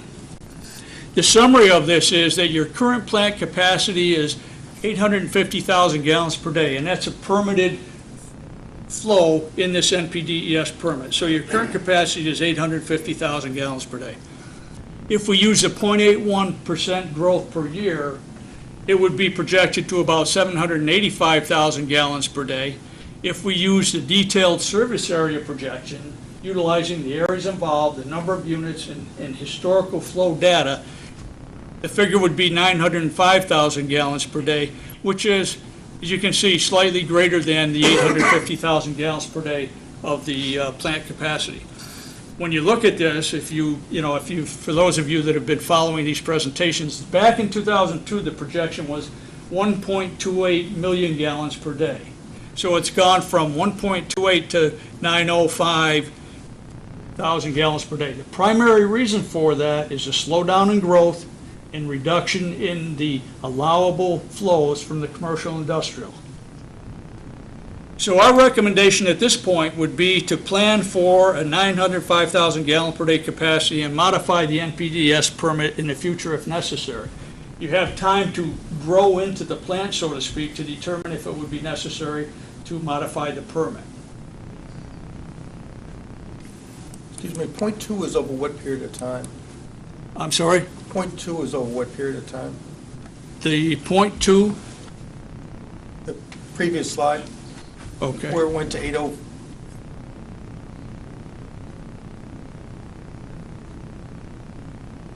That's 785, what period of time? Oh, that's also, I'm sorry, they're both over a 20-year period. So in 20 years, we would need 785? Correct, Okay. that's right. So that's why I said you have time to grow into this, so to speak, in terms of you're not near your capacity now, so you have time to grow into that. So, given that information, as we've moved through the process here, and I'm going back to the original start back last May, we've gotten more information, and as you go through any project and you get more information, as I mentioned the soil borings, for example, we've also looked at the changes in the flow. We've got more information, so we've revised costs as we've gone along and refined costs to be more, give us a higher level of confidence in the costs that we're producing for you. So last fall, the cost of the Bay Road pump station was eliminated from the project. That reduced the cost. We looked at the results of the soil borings, and the ledge removal cost allowances were reviewed. Interestingly enough, in one area where the large tanks were going to be constructed, there's less ledge. In another area where there's some units are going to be constructed for the clarifiers, there's more ledge. So there was a slight reduction, but it wasn't a great reduction. The good news is that we now have a fairly high level of confidence in the ledge removal costs, which can be significant on the project. We looked at reducing the contingency from 20% to 15% because rural development said in their program they will not allow a 20% contingency. We use a 20% contingency so that we can be sure that when we give you a number, we're confident that it will be a number that will work in terms of our cost estimate. RD said, well, we're going to limit it to 15%. When we do that, and we're willing to do that, and we've done that, and I'll show the results of that, that doesn't mean that we no longer have confidence in the number, but using a 15% contingency rather than a 20% contingency, slightly lower level of confidence, but we're still very confident that the values we give you for treatment plant costs are good numbers. And then the biggest thing was really the cost of the upgrade being reduced by reducing the flow from a projected of 1.28 million gallons per day to 0.905 million gallons per day. And what we used was a standard scaling capacity factor that's used by the Environmental Protection Agency for projects like this. This is the end result of these changes that we looked at in cost. Last September, we were looking at a project that was about $16.6 million. This was after the Bay Road pump station had been eliminated. In January, we looked at then reducing the contingency to 15% and revising the ledge. That came up with a project just under $16 million. Now, if we look at a project where the capacity is 905,000 gallons per day and a 15% contingency and a reduced ledge, the number is just under $13 million. And the reason for each of those reductions is very clear. We've gotten more information, or it's based on a specific change in the approach. Because of the comment that was made by Rural Development saying, if you phase the project, there's a higher probability that we could fund it, we looked at probable phasing. This does not mean this is anything that we're saying you're locked into. The town may decide you don't want to phase the project, but if you were to phase a project, trying to meet the guidelines that RD gave, which means keep the cost of the first phase down to $5, $6, $7 million, we looked at phase one, which would be a 4-stage aeration tanks. And for those of you that are not familiar with, that's really the heart of the treatment process. We've discussed it before. The struggle that Newmarket has is very unique, and we met with AOT's representatives this afternoon and talked about it. The uniqueness is, in many treatment plants, you can achieve this higher level of treatment that's being required for Great Bay by modifying an existing plant, doing an add-on. You cannot do that, unfortunately, with the Newmarket plant because a trickling filter process cannot be modified to do that. You need to replace the entire process. So the main heart of the treatment process would be the 4-stage aeration tanks, a new process building, and WAS is waste-activated sludge. The wastewater process produces sludge. It needs to be removed out of the system. As part of that, it needs to be stored. So that would be about $6.8 million. A phase 2 process would then be Creighton Street pump station upgrade, new clarifiers, and a chlorine contact tank. CCT is chlorine contact tank. That's where disinfection occurs. And that would be about $4.49 million. And then phase 3 would be grit handling, new office building, and dewatering for 1.6, and that goes back to the figure of $12.9 million. That's if you were to decide to phase the project. Once you get the pilot, once you get the treatment plant built, you will pilot and run the treatment plant to see what it can accomplish. The process that we recommended came out of a fairly intense process screening workshop that was held with a national expert on wastewater and members of the Department of Environmental Services and representatives of the town of Newmarket. And it's a very capable process, but you want to pilot it to see how low will the nitrogen limit go, because it's yet to be determined what the limit will be. And then in the future to be determined, part of the process to get a very low nitrogen level may require an addition of carbon, and oftentimes in the treatment plant it's done by a methanol addition, and in severe conditions it might require at some point down the road denitrification filter. It's a very strict limit. 3 milligrams per liter at the current time is considered the limit of technology within wastewater treatment. So the limit that's likely to be applied is very stringent. The EPA discharge permit status. We met with EPA on January 6th in Boston. I think there were 6 or 7 members of EPA. We were told that there's been a lot of attention paid to the Great Bay and to this issue. And what we were trying to do, and what was done, I think Sean and Ed did a very good job, was explaining to EPA that this is a financially extremely costly and difficult project for the town of Newmarket to support, recognizing that at some point it would have to go through a town meeting bond vote, and people are not going to easily go for a project that is unfunded. I think it's in the range of would triple your current rate, somewhere in that range. So the idea was to get across the fact that there's some financial impacts that need to be addressed here. So the meeting was valuable in terms of giving us a better idea as to what might come out of it in terms of permit limits, and a time frame in which that might occur. And what we learned was that this now has become a high priority issue, receiving attention at a high level, because this is part of the National Estuary Program. And this is receiving a lot of attention in New Hampshire as well as Maine.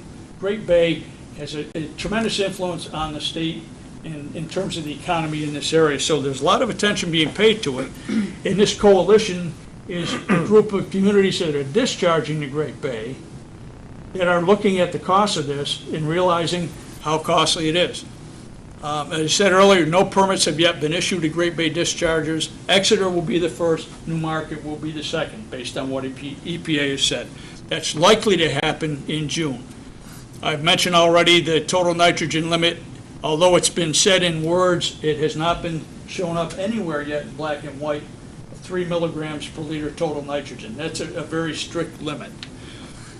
3 milligrams per liter is more costly than communities discharging Great Bay had anticipated. There were 3 tiers that were looked at: 8 milligrams per liter, 5 milligrams per liter, and 3 milligrams per liter. The 3 milligrams per liter being the most difficult to achieve and the most costly to achieve.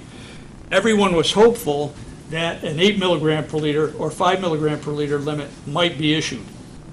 Everything that we hear from words that are spoken is that a 3 milligram per liter is likely to come.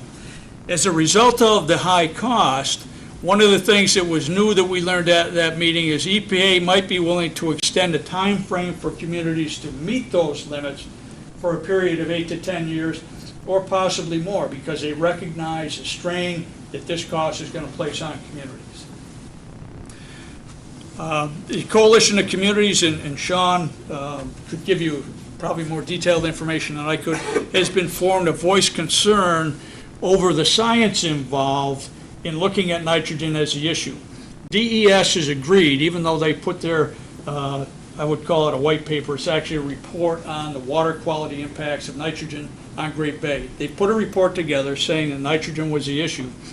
There's been enough question of the science posed, and a coalition has been formed and been allowed to put a peer review together with separate scientists to take a look at this and say, is it really nitrogen? Is it necessary to get down to 3 milligrams per liter for point sources? Well, now I say point sources, I mean wastewater treatment facilities that have a pipe discharge to either a stream, a tributary to Great Bay or directly to Great Bay, versus a real big issue that came out of the EPA meeting was non-point sources, meaning runoff, stormwater flow, fertilizer runoff into Great Bay, because even if all the point sources were eliminated, there's still going to be a significant problem in Great Bay, and the water quality standards that are desirable may not be met, even though all the point sources are addressed.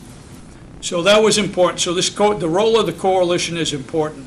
And then even to the point of NEIWPCC, as New England Interstate Water Pollution Control Commission, has even gotten involved in this discussion because of the interstate nature of the nitrogen and phosphorus issues.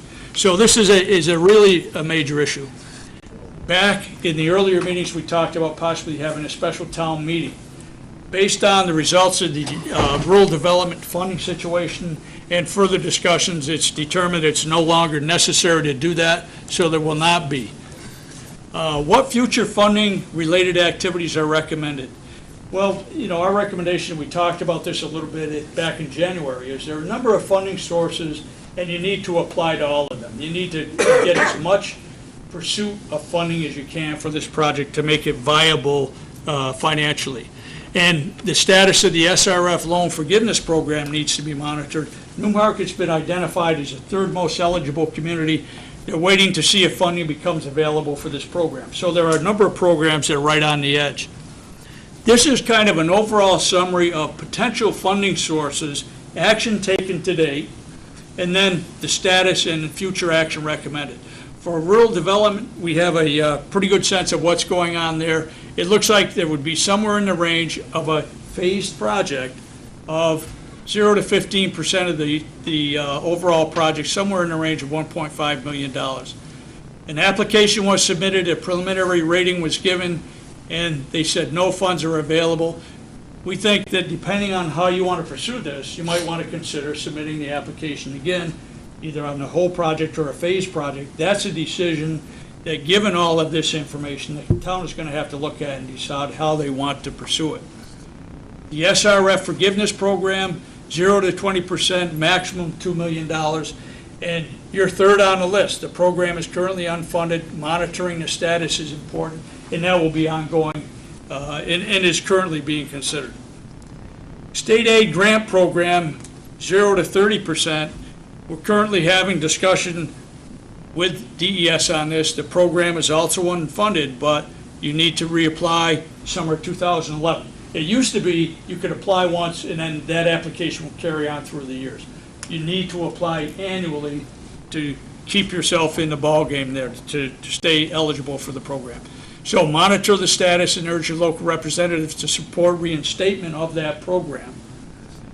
The State Tribal Assistant Grant Program, $0 to $600,000, a match is required. Pre-applications were submitted to congressmen last year, and new congressmen, the application should be submitted again in February in this month. So contact the congressman's offices and request support through the year, and that's what you're currently in the process of doing. And then through CDFA, the CDBG program, $500,000 maximum. Discussed eligibility, and it's really kind of a different program because that is then applied for to correspond with the construction start. It's not funding the project up front.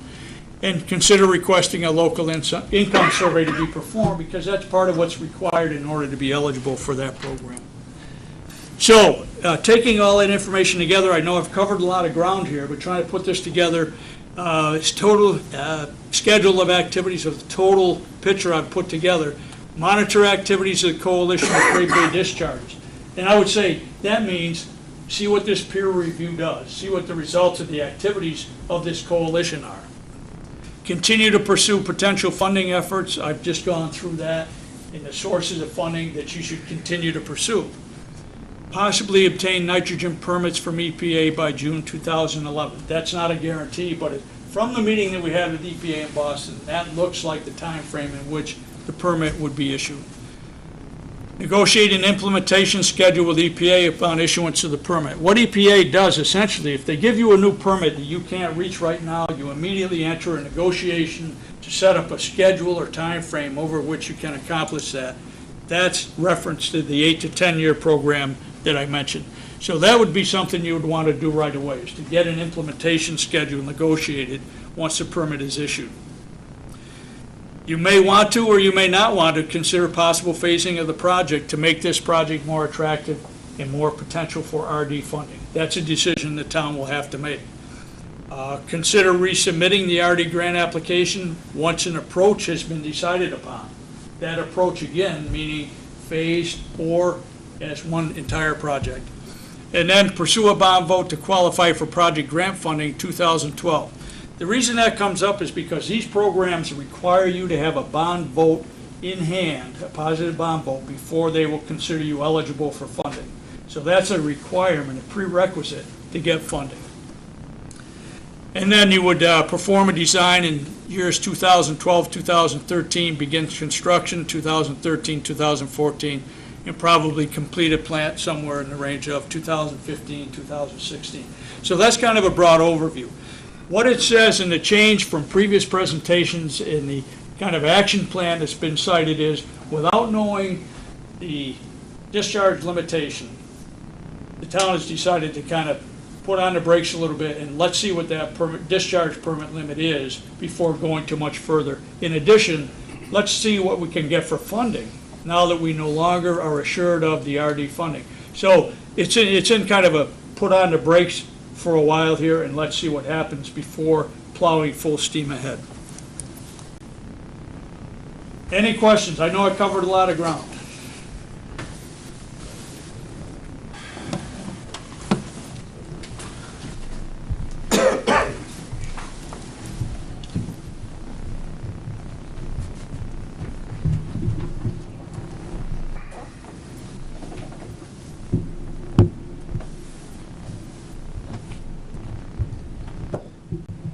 Oh, all kinds of lights lit up here. Thank you, Ed, that was very good. Okay. Councilor Zink. Just a general question, I don't know if it directs to what John there's an assumption in there, probably it, actually. There's an assumption in there in terms of demand on the water treatment plant that we would develop new users. Yeah. Why would we do that? I mean, if, I don't understand the economics of, or maybe it's not an economic issue, but why would we expand the user base? Well, an expansion of the user base would mean expansion of potential users who would pay into the system and thereby lower it, the overall cost to everybody who was on the system by a small amount. But there's, last Friday, I met with an area of town that are looking to, their inquiry was, can we get attached to the wastewater treatment plant? So there's some areas that would do that. Those people who would be implementing that, unless the town's taking the action, are going to bear the cost of running the pipes and everything, if that's what they're going to do. But I know in the facility, one of the things, the discussions that we had with RD, that was one of the questions that they have, because apparently in the ID process, you get more points if you can show that you are going to be expanding the system, and you can get X amount of points, which helps you to obtain that 15 or 20% grant that we're looking to achieve. So there's positives and negatives to it, but the greatest positive is more people to help pay on the system. And if you're going for grants, there's positive benefits for adding others to the system and eliminating what is the non-point source contribution to the bay that we're trying to eliminate. Just as a follow, I guess as a pragmatist, I'd like, of those numbers that we saw, there was a great deal of addition, I'd like to understand what the cost, how the cost would be impacted if we were not to add additional units. Now what happens to the volume? Is it still, I can't remember the numbers, but I'd like to understand what that volume is. Councilor Zink, I agree with you. Looking at that chart they showed, I think showed an expansion down 108, which I can never envision a development being able to afford to run sewer down 108. Down South. So Is that, Diane, you probably, do you know anything about that? The planning board did, or representatives of the planning board did discuss this, and the area that obviously would be looked at is the Black Bear TIF area, the existing industrial park, because obviously it's on septic systems, and to perhaps expand in that area, you'd need to have tie-ins with Pellet Absorb. And of course, the golf course property, which could potentially be a growth area for the town in the future. So those are the areas that were considered. And north of, we're talking about the area where there's been interest by a prospective grocery store to develop in that area. North Main Street. North Main Street. Right. Councilor, I think that's a valid question, though. I mean, yeah, Councilor Zink, the answer to your question is, Dave had the numbers, is if it dropped from the 905 to the .85, it would reduce the cost by about $1.5 million. And then if it reduced down to .784, which is a strict 0.8% increase per year, it would be reduced another $0.5 million. So it would reduce from 12.9 down to $11.9 million. If the now unserviced area would be serviced, that's the cost? Well, that's the treatment plant. It's a treatment plant cost. Right. That's not Right. including the expansion So it's cost. not, it doesn't appear to be significant, I mean, it's. Oh, $1 million is $1 million. $1 million. For someone with all your money, it's insignificant. Well said. Well said. I couldn't help myself, If you put my sorry. name on there, you'd even know. Councilor LeBranch. The phase-in process that you spoke about, I understand the concept of it making more funding available for the town, which is the primary reason for doing it. What does it do to the time frame of the project? In other words, if we were to not phase it in, start to finish would take how long without phasing it, but if we phased it in, what would the time frame be, and would we be granted extra time because of the phase-in? Okay, you take the question in a couple of parts there. If it were done as a total project, just as one fell swoop, so to speak, the design would take place over 2012, 2013, and we anticipate probably an 18-month to 2-year construction period for the entire project. Now, if you do it in a phasing, probably, I would say, based on my experience, you'd be looking at phasing to occur over a period with design and then some construction, followed by design and construction, maybe a 4 to 5 year period per phase. That question, the second part of your question, ties in with what you should be able to, once you decide how to do it, negotiate with EPA once a permit is issued, because then they will say, okay, you have a permit you're not meeting, how are you going to do it? Your goal would be then to negotiate a time frame over which is reasonable to implement it. And that 8, 10, it could be more years, and in some cases, I know has been longer than 10 years. So that's a key. Decide how you want to approach it, and there's a lot of dominoes that have to fall before that. Well, what is the funding going to be? Is it worth it to me to phase it to get funding, and what other sources are available? So decide how you are going to do it, and then when the permit is issued, negotiate with EPA a time frame that will allow you to do it either as one large project or in phases. Follow up, yep. If we were to phase it in, and we're talking the 4 or 5 year process, what's your best guess on additional costs associated with that, due to rising cost in materials, labor, what have you? Do you anticipate, and do your numbers reflect the anticipated increase in costs? Well, the numbers that we have on here are basically current projected costs. So, no, I don't believe the phases don't include inflation into the future. We're just trying to show you how the project would break out. Be honest with you, I wish I could answer that question, and I'm not trying to escape answering. The bidding climate right now is very favorable. I have no idea what's going to happen to the economy over the next 5 to 10 years. Contractors are, I know for a fact, contractors bidding projects for less than their cost in order to stay alive. I don't know how long a competitive bidding climate will exist. Just one more. You had mentioned a 15% contingency, which is what they will allow if you're going for funding. Right. Would the 15% would probably not complete that project if you did it in phases. And I'm just guessing here that, due to rising costs, because you're talking 2 years out before you probably really break ground, correct? Yes. Yes. Yeah, if you started today, it would be 2 years, yes. So it's 2 years to break ground. So the 15% contingency would perhaps be eaten up in phase 1 and phase 2, maybe. That's possible. Let me jump in here for a minute. Yeah. I'm currently working on a $300 million bridge project that's scheduled to start construction in 2014. The designer is carrying a 3.5% inflation factor, which is basically standard. That's guessing that, cost of steel and materials and labor are going to go up 3.5% a year. Right now, there's a very favorable bidding market, like Ed said.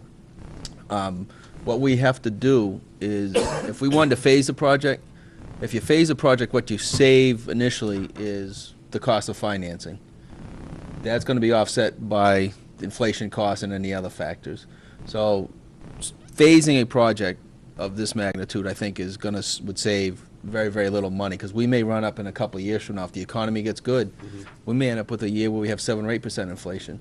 And any savings we achieve by phasing it would be eaten up in the inflation. So it's something we need to consider very seriously. Yeah, that's a good point. I mean, our reason for looking at phasing was just to say, if to comply with RD's requirement, that the project be phased. We're not recommending that you phase it, because I think what Chairman Bodeman just explained would be true. In the long run, it would probably be an increase in cost. I mean, I'd rather spend less money now, but we have to weigh all the factors, obviously. Correct. You had mentioned 3.5% Yes. inflation.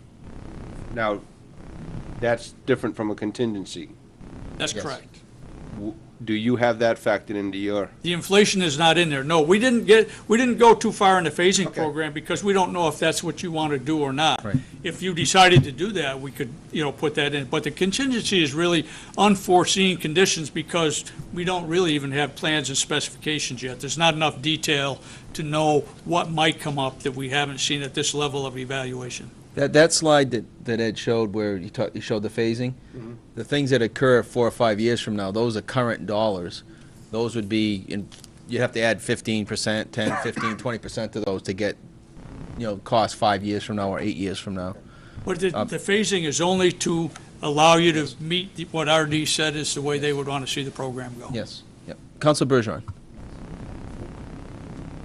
Councilor Zink. And just one last question. If the 3%, help me with is it phosphorus?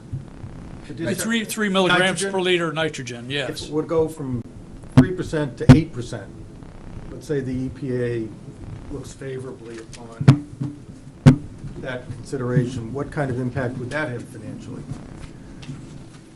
Because I read that Exeter is holding up on theirs as well. I would think that would probably be a reduction in cost, and I'll look over to Dave, of $2 or $3 million. Kind of hard to answer off the cuff. I mean, definitely it would have an impact and it would reduce it, but yeah, in terms of percentage of total cost, I think we're probably looking at something that would be in the range of 5%, 10% of the cost. Part of the problem again is that you just have to build all that tankage and you don't have anything out there right now. To get to the lower levels, then we're adding on additional processes. But part of this is that if you're given a long time frame to meet the limit, when the plant first comes online and you're only at your 550,000 gallons a day that you're currently receiving, you can maybe meet a lower limit, but then as you get more flow in and you come up towards your capacity, then it would be harder to meet, and that's when you would have to add additional processes. And you touched on a point I was going to ask, Ed. One of your slides you showed getting the first phase up and then testing. Testing to see what the nitrogen output was. Yeah, that really ties into what Dave was saying. You're going to start out, say, depending on which capacity design, whether it's say you stay with the current at 0.85, you're at 550,000 gallons per day. So you're, roughly 2/3 of the capacity of the plant. The less loading the plant sees, the better it will perform. So in the initial years, I'm quite confident you meet your permit limits. As you get out further along, you may find, I mentioned the methanol, you may need a carbon source, and it depends on the wastewater characteristics. Each treatment plant is a little bit different than the others in terms of its wastewater and its treatability. So you might have to add a carbon source of methanol, and then in an extreme case, if you have a very tight permit limit, you may have to add what's called a denitrification filter. Because what will happen, the biological part of the process, it will take ammonia, convert it to nitrates, and those nitrates have to be broken down to nitrogen and oxygen. And if it can't be done with the biological process in the methanol, then you might need the filter. And the piloting is then, as you progress through the years, to see how well the plant operates, and it can be operated in different modes, and you would be, in a sense, piloting it to tune it up to see how well it will perform. Well, yeah, and my question was, if we did the phasing and then you piloted it, what would you expect the effluent to be on that first phase? If we decide to phase it, what's the effluent going to be what's the nitrogen in the effluent going to be? Is it going to be 8? We would think you'd be meeting your permit because. You think you'd be meeting the 3? Yeah, because if you go back to your piloting at the 550,000 gallons per day relative to 850,000 gallons per day. So if you're thinking we'd be close to meeting the 3 with that initial startup? That the process is capable of doing it. One of the things that has to happen before you get into design is you have to do some additional wastewater sampling. And you have to go through it. It used to be that treatment plants were designed based on rules of thumb that came out of general guidelines. Now there are computer programs that have been actually developed that can accurately project what a treatment plant will do. That step hasn't been done yet. So I'm a little bit guarded in saying what the process will do, but I'm assuming that in the early years of operation, you'll be able to meet the permit with this process. But if we did that, that just kind of, I'm surprised to hear that answer because it kind of throws a twist into it then. If that's the case, we'd be foolish not to phase it, because if we have no growth, we may end up with 10 years where we don't have to add anything because it's meeting the requirements. Oh, I'm sorry. If I could, Chair. Yeah, would you please step up to the podium though, so people at home can hear you? And I'm Dave Merce here with Underwood Engineers as well.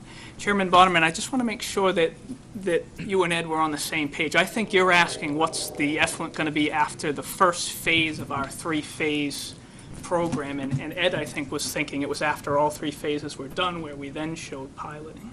Oh, okay. So it's Right. I think, a different answer. Okay, Our answer after just the first phase of the three-phase program would be that we would feel you'd be achieving a decent effluent on your way to meeting permit, but it would be part of that phase program that was negotiated with EPA to get you all the way down to your permit limit. So we right. couldn't guarantee meeting the permit with only doing that first phase. no, I understand, but what do you think it will be? If we just did the first phase, and there's 550 versus the 850 design, are we expecting effluent at 8 milligrams per liter of nitrogen, 10, 15, Well, you certainly would. 6? That equipment would get you to the point where you would start to be removing total nitrogen. What you're not doing then is the second phase really comes in as putting in what's called clarifiers, and that's taking the solids and taking them out of the wastewater before it's discharged. And Okay. if you don't have really properly sized clarifiers, then you're going to lose these solids and the nitrogens in that, and goes out in your effluent. So you wouldn't be putting out the ammonia that you're putting out now to the tune of 30 milligrams Right. per liter, but I wouldn't be confident that you could meet 8 milligrams per liter without the clarifiers going in. Okay. I'm glad you stepped in, because we were on a different page, I think. Yeah, I misunderstood. That's fine, as long as we get it understood. The other thing I'd like to say, though, is I'm very happy to hear that we're no longer designing or planning on building a 1.3 million gallon plant. For the last 2 or 3 years, that's all we heard is a 1.3. I'm glad we've got some hard numbers now that we can, we reduced the proposed plant by 30%, which is a significant saving, so I'm very happy to hear that, and it coincides with the water study we had. Yeah, and the question might come up, well, why wasn't that figure known last fall? The reason was because we were rushing to completion to meet an RD submittal date, and at that time, we discussed different activities that could be performed on a design, and it was decided to hold off on the growth projection until we got the application into RD. Right, and I think one of the steps that I'd like to take in the not-too-distant future is maybe have Diane Hardy come in and yourself and have a meeting on the expansion of the system, how significant that is in the big picture here, and how realistic it is that it's going to happen. I think that's one of the To pieces see of the if puzzle. maybe we even don't. something less. Right, exactly. All right, anybody else have any other questions? All right, thank you very much. Thank you. Very good presentation. Thank you.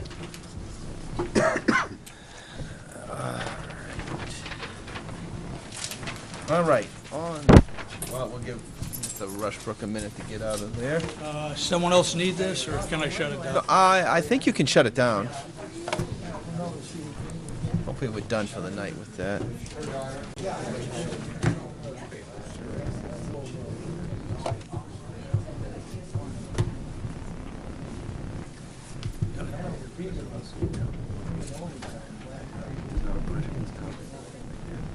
This is off.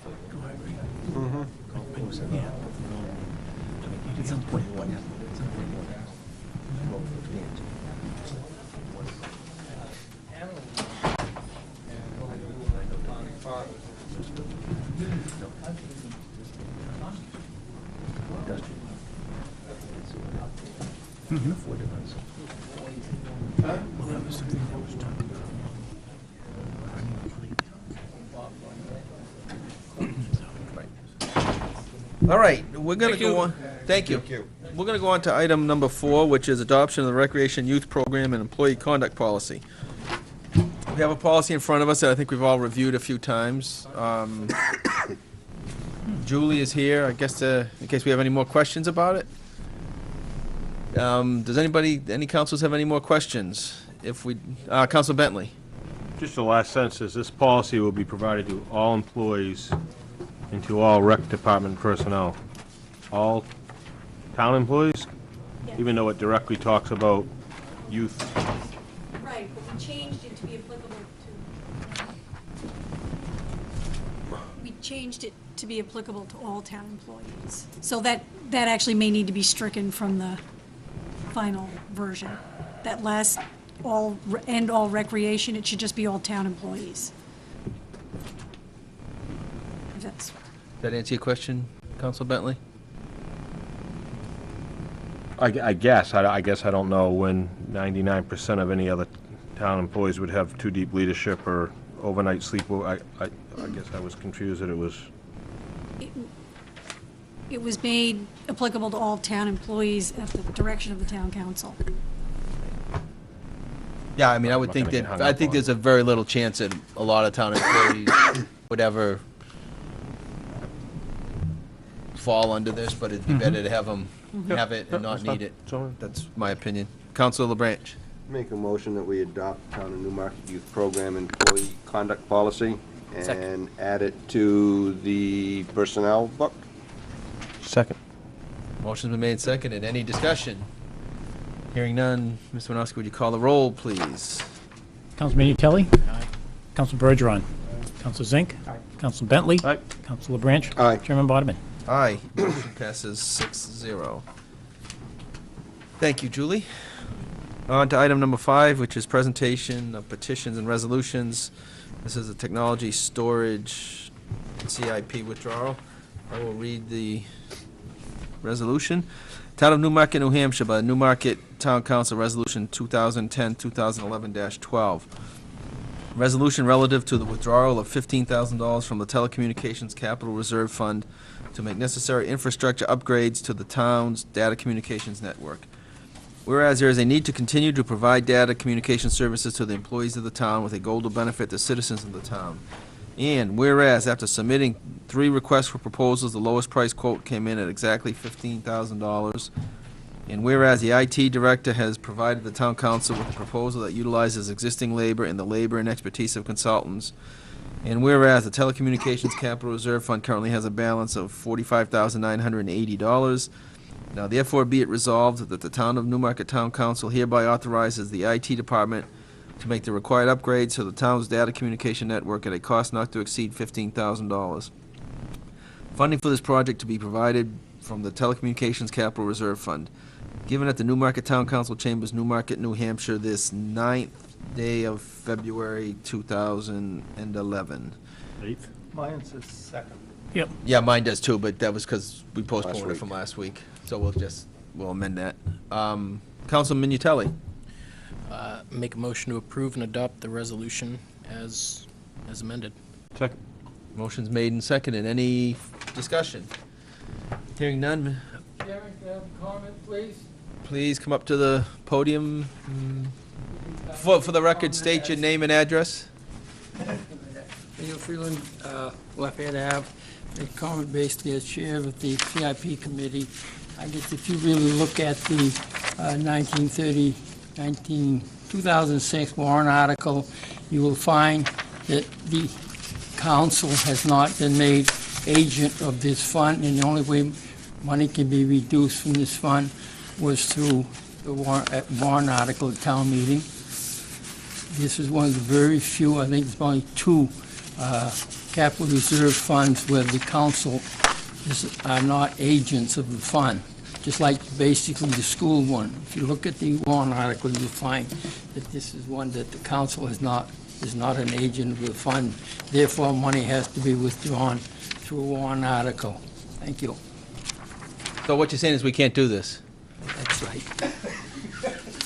Sorry. I mean, I was just looking Because it up. apparently has to be done through a I was warrant taking article. my town report tonight, but I went to the basketball game. I left, if I was going to read, Well, I was going to read the article on the town report. I will make the comment then. I believe you, Mr. Fillion. I no reason to doubt you. However, I think that we should vote to approve this, subject to having the authority to do it. If Mr. Fillion is right, then obviously our vote means nothing and we have to go to a warrant article. If for some reason there's something else that we're not aware of and we can do this, at least we've voted to authorize it. Motion should be amended. Yes. Councilman Minutелli, would you be amenable to As- amending your As motion? amended. Motion was as amended, so that's Councilor Bentley, would you second I that? didn't hear what he said. He amended his motion. Second. Okay. Thank you, Mr. Fillion, for making us aware of that. Better to know now than later. But why is that? Apparently at the warrant article that was passed to establish this fund, said that the only way you could spend money from it was from a warrant article. It didn't make us the trustees of the fund. I thought this came from part of the Comcast settlement, no? No. No. This is a separate telecommunications capital reserve Okay. fund. Okay. All right, so Ed, is that kosher? We'll vote on this and I'll look then, at that first thing in the morning. if we can't, we'll have to Tonight. do a warrant. Okay. Would you take the roll then, please, Mr. Nowski? Councilor Minutелli? Aye. Councilor Bergeron? Aye. Councilor Zink? Aye. Councilor Bentley? Aye. Councilor Branch? Aye. Chairman Bott? Aye. Motion passes 6-0. All right, now we're on to item 6, which is warrant articles. I would think I'll just turn this over to Mr. Winowski to go through those real quickly, if you can, for us. I haven't actually identified them as numbers. I lettered them because the council needs to make decisions as to which ones they want to have on here. The first, Article A, is the bond for the design and construction of upgrade to the wastewater treatment facility and Creighton Street pumping station. Based on what we heard tonight, I would suggest we eliminate that.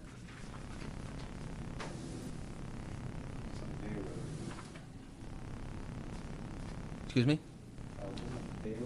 No, we removed Bay Road from that. I think this is premature at this point, based on just even the schedule we talked about with Underwood tonight. What's the rest of the council think? Agreed? Okay. Out. Article B is the bond for design, permitting, mobilization, and dewatering to undertake structural repairs to the McAllen Dam. This is, you don't have it? Does everybody have that? I go from A to D. Back page.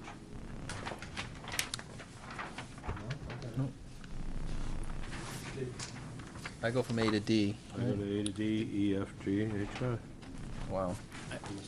Kathy likes you, she doesn't like us. Well, I can give you. Listen, why don't you read it to us? Go ahead, read it to us. Yeah. If you, okay. Oh, no, wait a minute, all right. I have it. You have it? You have it? Here, Mike, are you all set? Mike I has have it. Okay. I have it. You have it? You don't have it? Well, Mr. Zink, It you can. was, I picked We it don't up have today in my BC. box.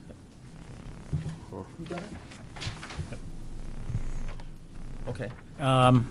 And that is, it's requesting to raise and appropriate a bond issue of $505,000 to undertake Repairs to the dam. repairs to the dam. Yeah, Same thing. I say that's the same thing. Let's, In light of the presentation, let's see if he, see what comes of that. yeah, Yep. what time now at this point? Well, And then if, and my suggestion is he comes back and we miss the deadline because there are deadlines relative to posting and holding public hearings on this. And I'll write a letter to the state asking that we be granted a one-year forgiveness Well, on that. wait a minute, though. For the record, there is no timeline established by the state. I read the letter that was written a couple of years ago about the deficiencies, and it says you have to work with the state DES and come up with a plan to do it, but it didn't draw a line in the sand and say, so I don't think you need to request an extension. I don't think there was ever any Okay. line in the sand drawn. Julie, do you remember that? Are you? I think that there were some deadline dates in Yep. there, but they may not have been specific to the repairs. They may have been relative to. To the reporting. emergency action plan Yes. and other reports. Yes. Yep. I don't believe they were considered mandates. Right. That's the appropriate term. They were not considered mandates. They were. Right. Suggestions. Yeah. Hard suggestions, but- We should do this, but Right. it wasn't, a mandate. Right. that If we Right. Yep. If we didn't do them over a period of years, they Yeah. would become mandates.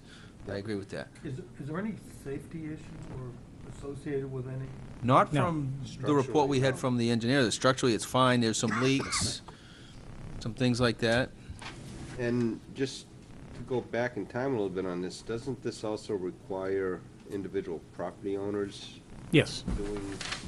The agreement was that if Yeah, the this town is- moved forward, then they would participate. I think this is something that really needs to be worked on. Yes, I agree.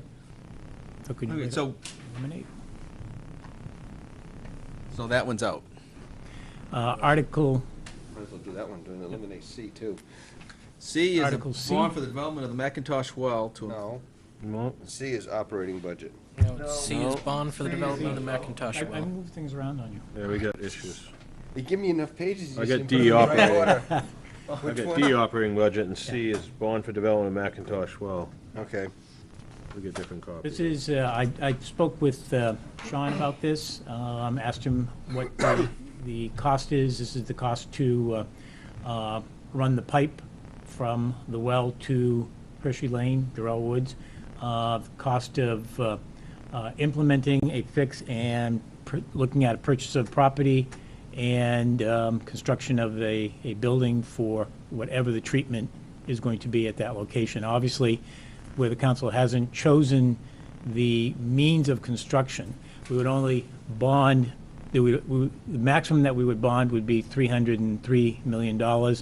If the process is significantly less, we would only bond to whatever the cost of the process that the council's going to be, whether it's, 3,300,000. Thank you. Not 303 million. yeah, sorry about that. I was gonna leave. Yeah, that, it would be a really good system, huh? No. So that is the maximum that would be bonded at this point under the project. What's the council's preference on this? I think That we was need number- to keep that one, because we are moving along with that process. I think that needs to stay. And that was number one on their list, correct? Yes. Yep. My only concern, and I agree, we need to keep moving forward in this. My only concern is that I just want to be clear that this is not going to commit to treatment that we may not need.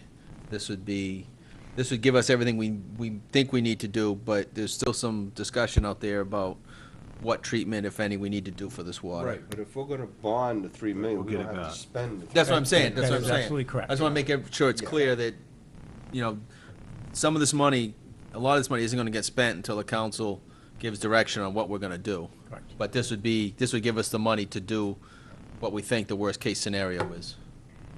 Does that answer your question, Al? Yep. I'm all for leaving it in. Yes. Do we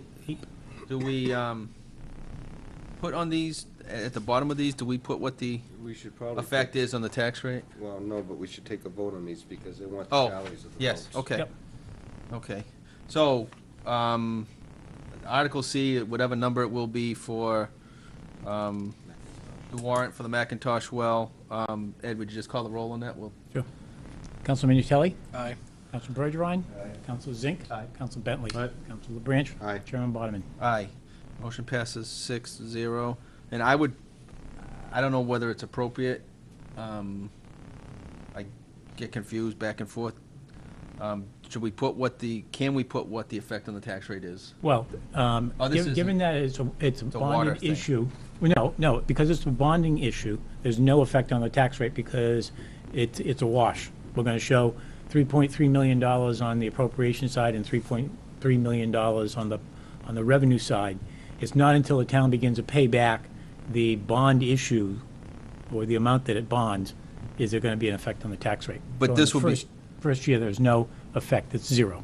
In the first year? Yes, But this will be paid back with water revenue. correct. And It we won't don't know affect what the- that interest rate's going to be or the term or how much we're going to end up spending. Okay, that's Yep. fair. Just need a vote on A and B. Just a general question.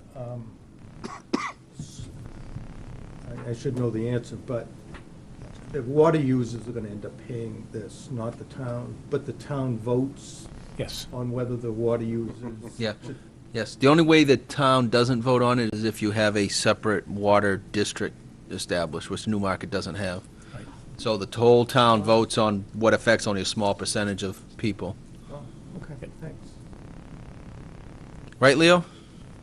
As a comment, when we built the $2.3 million treatment plant, we had to raise our water rates from $18 per 1,000 cubic feet to $35, but we had to double them and we're using the same amount of water today as we were using 1978. Wow. Okay, thank you. All right, Article D I have as the operating budget. Are we gonna vote on A and C or not? No. No, because we eliminated. eliminated Got rid it. of, okay, I Yep. thought we had to vote to get rid of. No. Operating budget of $9,593,11. $593. No, excuse me. The operating budget is of $9,649,110,000. And the default? And the default is $9,593,11. Motion to recommend the operating budget? Second. Any discussion? Hearing none, vote. Councilman please. Nutelli? Aye. Council Bergeron? Aye. Council Zink? Aye. Council Bentley? Aye. Council LeBranch? Aye. Bodman? Aye. Motion passes 6-0. Article E is to establish a sidewalk capital reserve fund.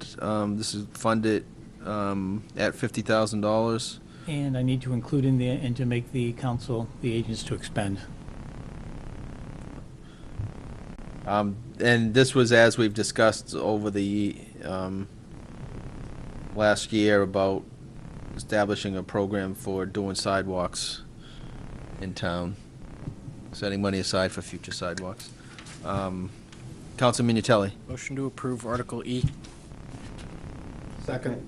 Motion's made and seconded. Any other discussion?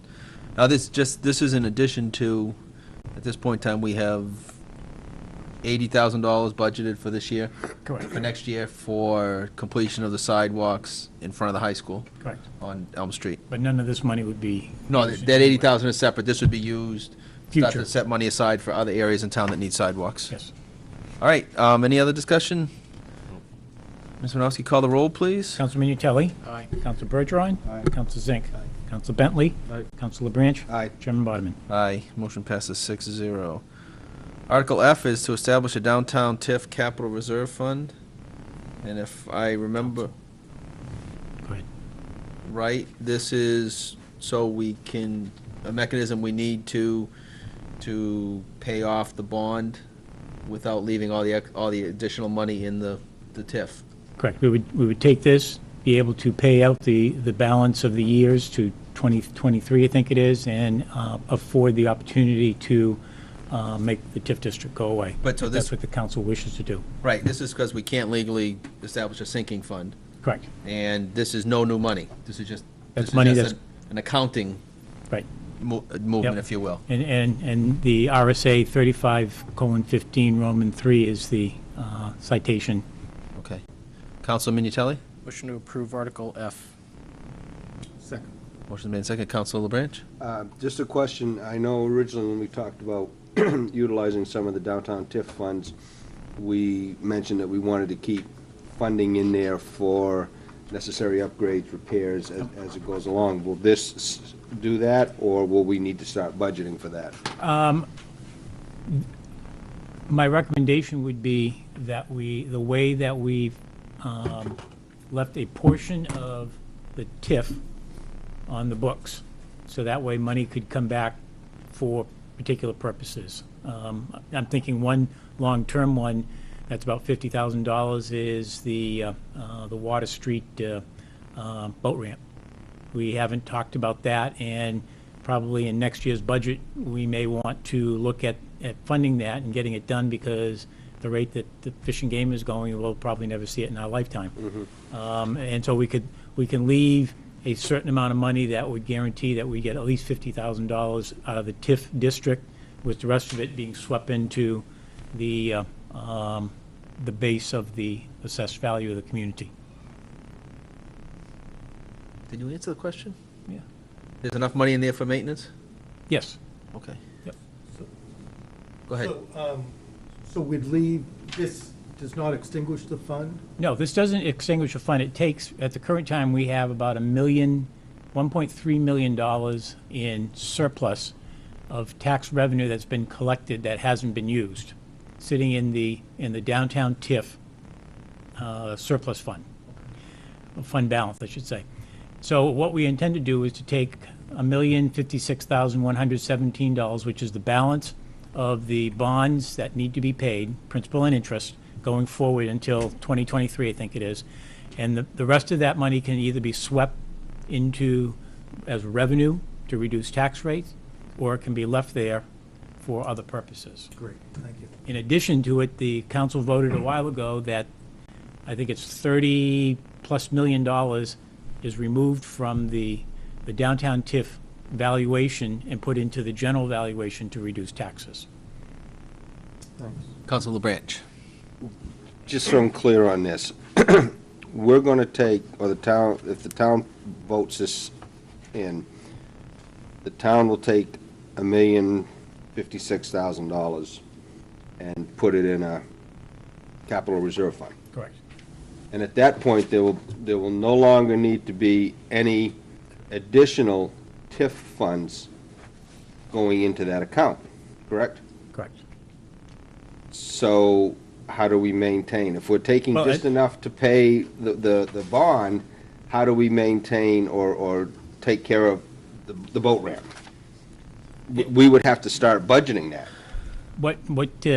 As I mentioned earlier, if you recall, a year ago now, maybe a little bit, a year ago, the council adopted a resolution that said that the council wants to take $30 million of the assessed value of the downtown TIF and put it into the general tax base of the community to reduce taxes.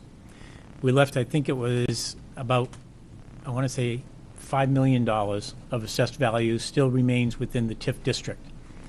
That money generated enough money to pay the current year's bond payments, which is about $130,000, principal and interest. So if we leave that $5 million there, next year, we will have money to pay the bond issue, and there's $55,000 in there to contribute towards the Sky Bridge.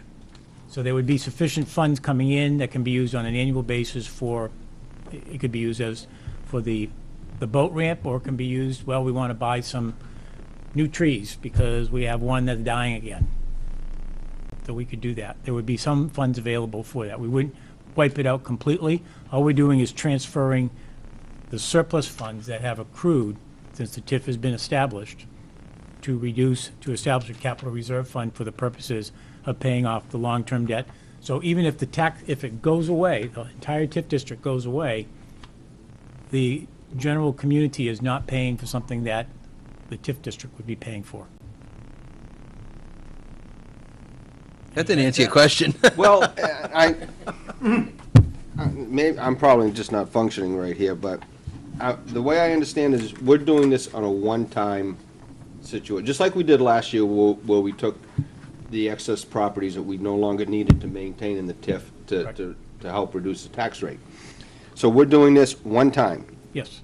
We are taking, you're estimating there's 1.3 in there right now. Yes. And we're going to take and set aside 1.05. What becomes, I think you said that we currently have like $3 million in TIF-assessed properties at this present moment. Is that correct? Yep. What becomes of that $3 million in TIF-assessed properties if this article passes? Do they stay there? So we're still, in essence, going to be putting substantial funds into The surplus funds. the surplus, okay. It's just going to fall into surplus because unless the council designates it. Okay, all right, I understand, thank you. Sorry if I was, No, I wasn't doing my numbers right, thank you. All right. All right, any other discussion on that one? Hearing none, Mr. Onosky, call the roll, please. Council Minutелli? Aye. Council Bergeron? Aye. Counselor Zink. Aye. Counselor Bentley. Aye. Counselor Branch. Aye. Chairman Bodman. Aye. Motion passes 6-0. Next one is to establish a revolving fund for cable TV and information technology, and deposit $40,000 in revenue from the cable franchise fees into this. Yes. Correct? Councilman Minutelli. The terms of the agreement that the town has with Comcast right now provides for roughly about $150,000 worth of revenue that goes into the general fund, right? Correct. And that money ultimately is used at the end of the year to pay down the tax rate. So how did we arrive at this $40,000 figure? What I did was I looked at both the cable TV and the technology. The two combined are about $40,000. That is capital reserve funds. By doing this, we can eliminate going forward in the next fiscal year, we wouldn't have to take tax dollars to fund whatever type of expenses that we have going forward for the technology and Channel 13. So we just draw down those capital reserves, and we would have money for the continued work that we need to do. Councilor LaBranch. So are you suggesting that every year $40,000 would be put into this account? Yes, from the franchise fees. Is calling it a revolving fund, is that appropriate? That's under the warrant article 3195H. It's the same system that we use for the ambulance at the present time, where we're putting $45,000 away for a new ambulance from the monies that we receive for the fees that are charged, similar to the police detail. There's actually a bill going through the legislature that is going to make these funds illegal. No. Right. Yesterday, myself and several other members appeared before the county and municipal committee and testified that the elimination of this was a poor choice. There was only one speaker, and that was the sponsor of the bill that spoke in favor of it. And there was several representatives and several folks from different municipalities that all came and spoke about the value of this tool. Okay. Before I go to Councilor Branch again, what is the benefit of doing this? Could you just explain? I mean, you get the $150,000 now. The council could decide to spend that, correct? Correct. So I'm just curious as to what the thought process is behind putting. I understand trying to save money for the future, $40,000. That's $40,000 less than tax dollars that we have to appropriate on a yearly basis to take care of two capital reserve warrant articles, two capital reserve funds that we currently have. Rather, it would come directly from the franchise fee. But in effect, it's tax dollars because. No, franchise fees and not No, it tax comes from the dollars. franchise fees, but if that money is left in an account and is offset a tax rate, in effect, it's tax money. It's money. Right. It's money that's. It's revenue that you Right. would use to pay down the tax rate. Right. It's not tax dollars. Correct. But if you take $40,000 out of it, then you have less to pay down the tax rate every year. So in effect, it's the same thing. But either way, I'm just curious as to, is there a. It's not tax dollars, but. Right. Is there a plan, is there something we need to do, some big expenditures that we need to set aside $40,000 a year for? No, it's just Okay. the maintenance and upkeep of, Channel 13 and technology. Okay. Councilor LaBranch. Motion to recommend the revolving fund for cable television, cable TV and information technology. Is there a second? Second. Motion's made and seconded. Any other discussion? Just so I could understand, so it's taking those monies and automatically devoting those monies, $40,000 a year, towards technology. Mm-hmm. If that did not pass, would that mean that we would have to get a warrant article? Let me ask a question. If that did not pass, what would happen? We'd still have we'd still have the capital reserve funds. It doesn't make the reserve funds go away. It just means that we just continue to fund those capital reserves with tax dollars. We go through the same capital improvement plan. We go before the committee and suggest that we're going to put $20,000 in this account, $20,000 in this account. So it takes the decision-making out annually, and it just happens? Yes. Why would we want to do that? I mean, why would we not want to look every year at that contribution and say, we think it's a good one or an appropriate one or not? I understand how it makes it more fluid, and I understand how it makes it more predictable, but it takes the choice out of doing that. Am I right? Yes. So why would we do that? Well, because we are constantly, we're always coming to the CIP committee asking to put money into the account, the capital reserve fund. You're right.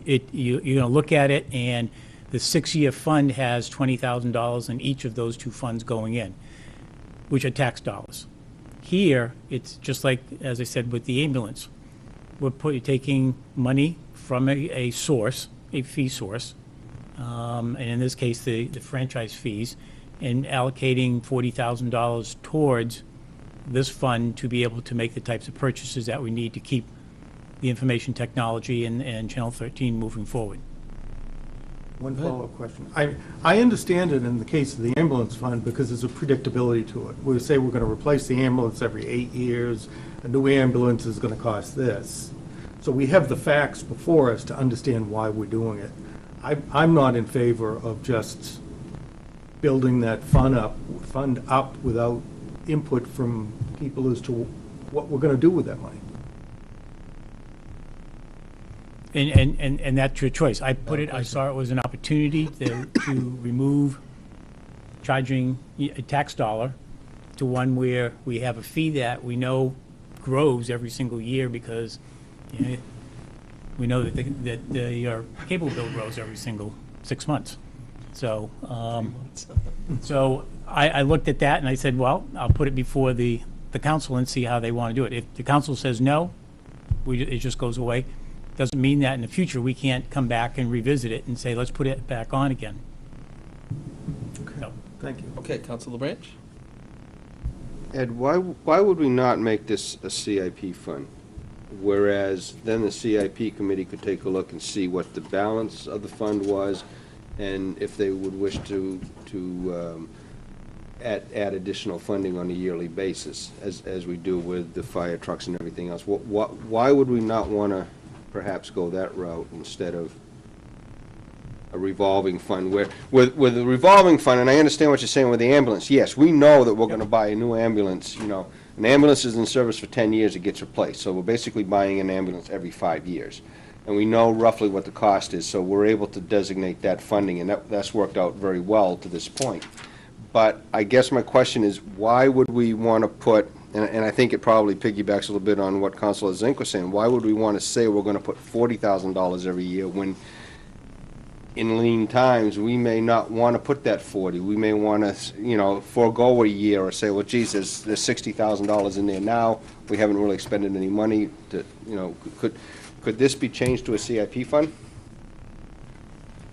The way that this is written is it's specific by statute. So if that's what you want to do is to look at it every single year and say, we're coming up against a lean time and we want to reduce it to $10,000 in each account, it's better to just leave the capital reserve fund and just eliminate this warrant article. That's the quickest, easiest way to deal with it. I'm not wed to it. It was just an opportunity that I saw that I learned about when I was at the DRA seminar, and I thought, okay, I'll put it before the council and see how they want to go. Certainly worth discussing. Yeah. Anybody have anything else to say?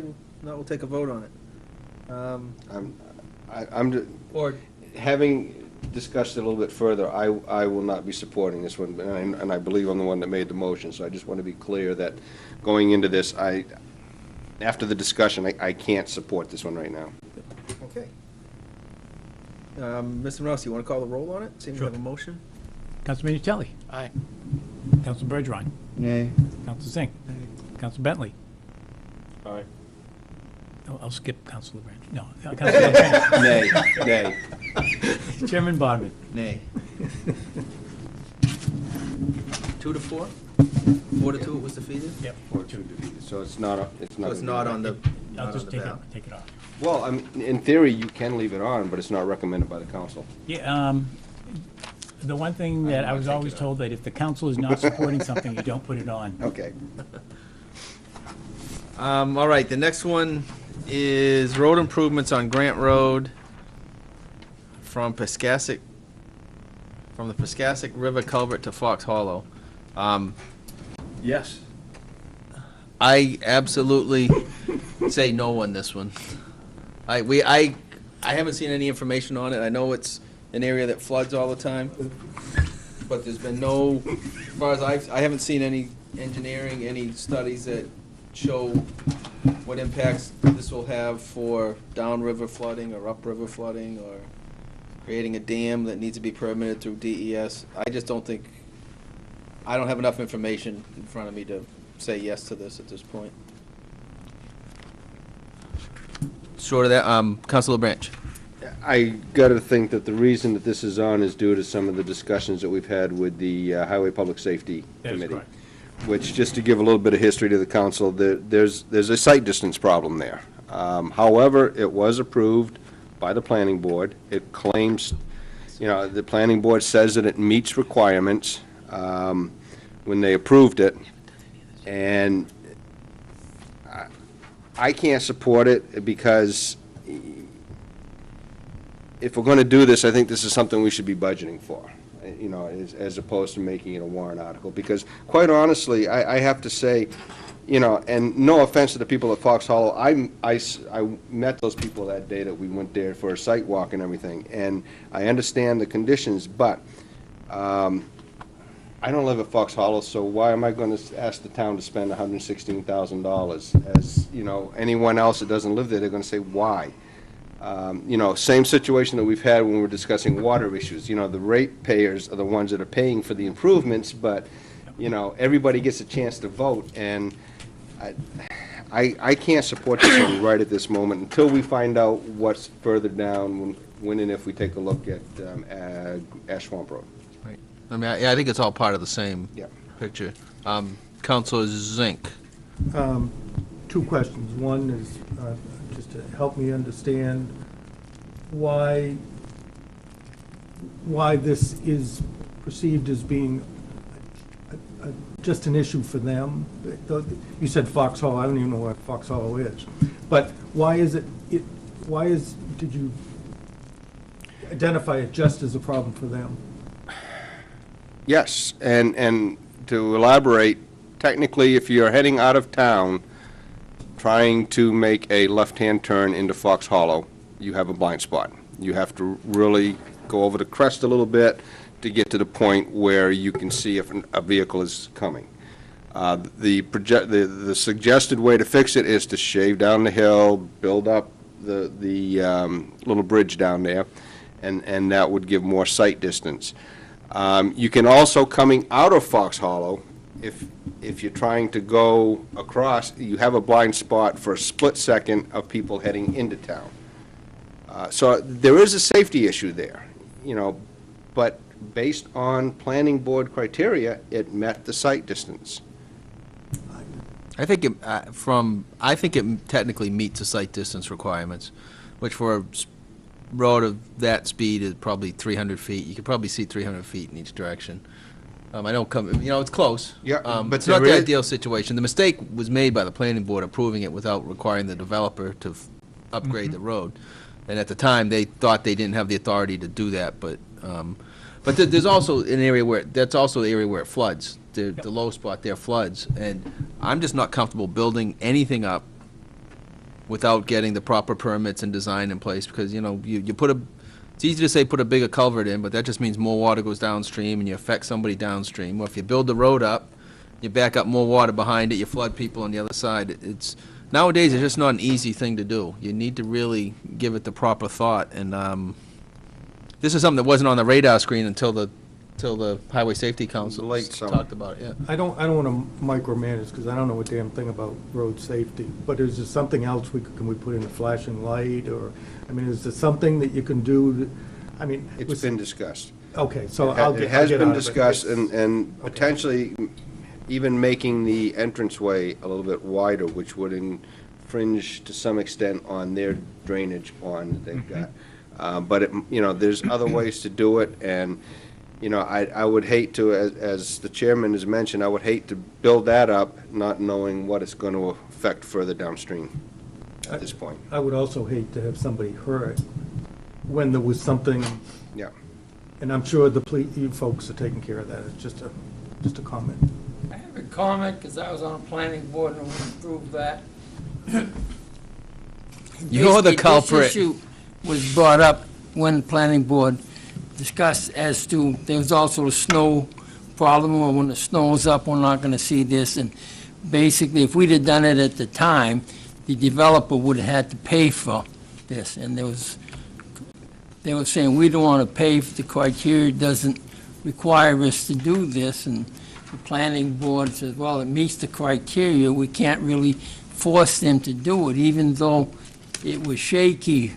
Basically, especially with snow there, it really made it crucial, but we could not force them to do this because it met all the criteria for road entrances, views and everything, so it was shaky at the time, but, and I guess, I don't know whether they would even have gone along with paying for the cost to make this better than what the specifications that are I mean, that might have required. killed the project. Right. The developer might have just walked away from And it. that's what it would have been at the time. The developer would have had to pay more than what the criteria required.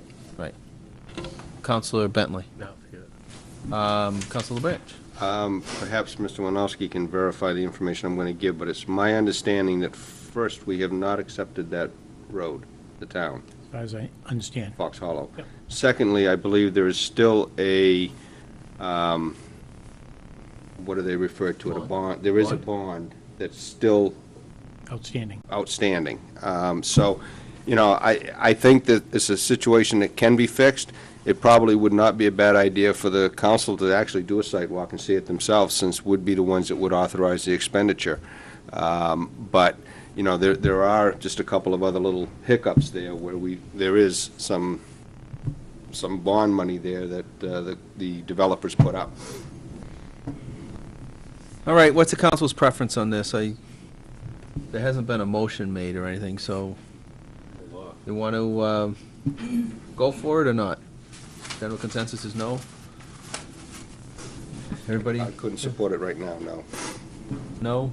Steve? No. Okay, all right. We'll move on to the next one. No.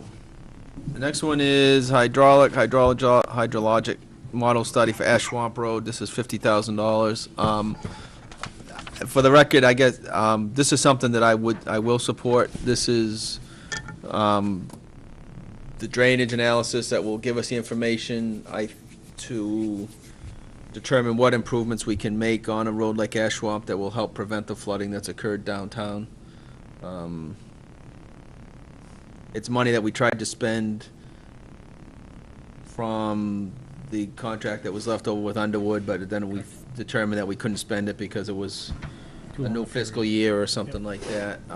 I think we owe it to the people downtown to continue pursuing ways to eliminate the flooding, and for $50,000, hopefully we'll get some answers that'll help us make those decisions.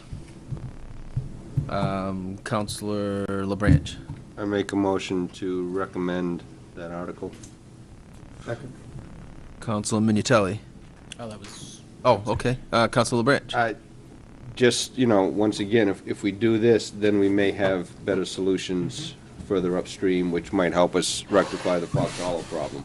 Correct. So I think this is a good way to do it. We're doing it in a proper process. Proper order. procedures. Proper order, yes. Yep. But, so they're gonna look downstream and upstream what this does? It's more obviously upstream. So you're saying that downtown, we owe it to the people downtown, but what about you build that up and now Hamel Drive backs up more, or... Oh, I agree. Everything needs to be looked at. I mean, what this is gonna do is look at everything. It's gonna, model the water flow in those areas. There's actually, I think, 3 areas on Ash Swamp Road. It's gonna model the low point down past the dump. You know, where that always floods in there. Right when you come in off of 108, heading towards, heading towards Would have nothing 152. to do with that. Yeah, no, this is gonna study, I think there's 3 Study areas. each thing. Oh. 3 different areas that flood consistently, and see what the impacts are downstream and upstream, and see ultimately what repairs we can do, if any. The answer may be that you have flooding problems, and because of the development upstream, you can't do anything to improve it. But at least we'll know the answers, and, I don't want to give up until we know. No, those are good questions. I think we just... Anyone that did the site walk, and I know the area obviously very well, when we did the Tucker site walk, Yep. those the Fillions and the Hendricks could have ducks in there, if it gets any higher there by Right. blocking it, so, Right. anyway. Right, but part of the problem with that particular one is that, as you know, the road floods over before the culvert gets full. Because the culvert, the bridge, if you will, isn't on the low spot. It's kind of a goofy setup, but... All right, any other discussion? Mr. Winowski, you want to call the roll? Counsel Minicelli? Aye. Counsel Bergeron? Aye. Counsel Zink? Aye. Counsel Bentley? Aye. Counsel Branch? Aye. Chairman Bodeman? Aye. The motion passes 6-0. That's it for the warrants.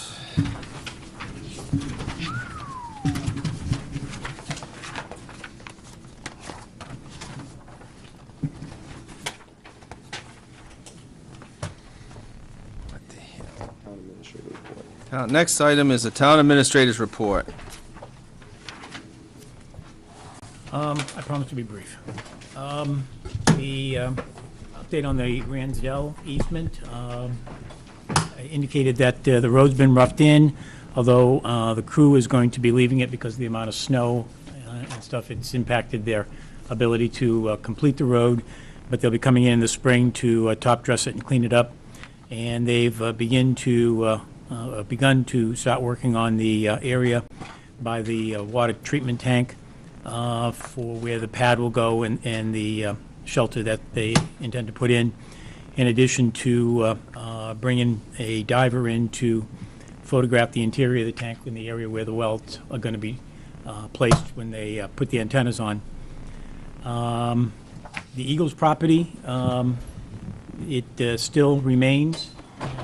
They have a hazmat crew that's come in, gone through it to identify any areas that need to be remediated prior to the removal of the building.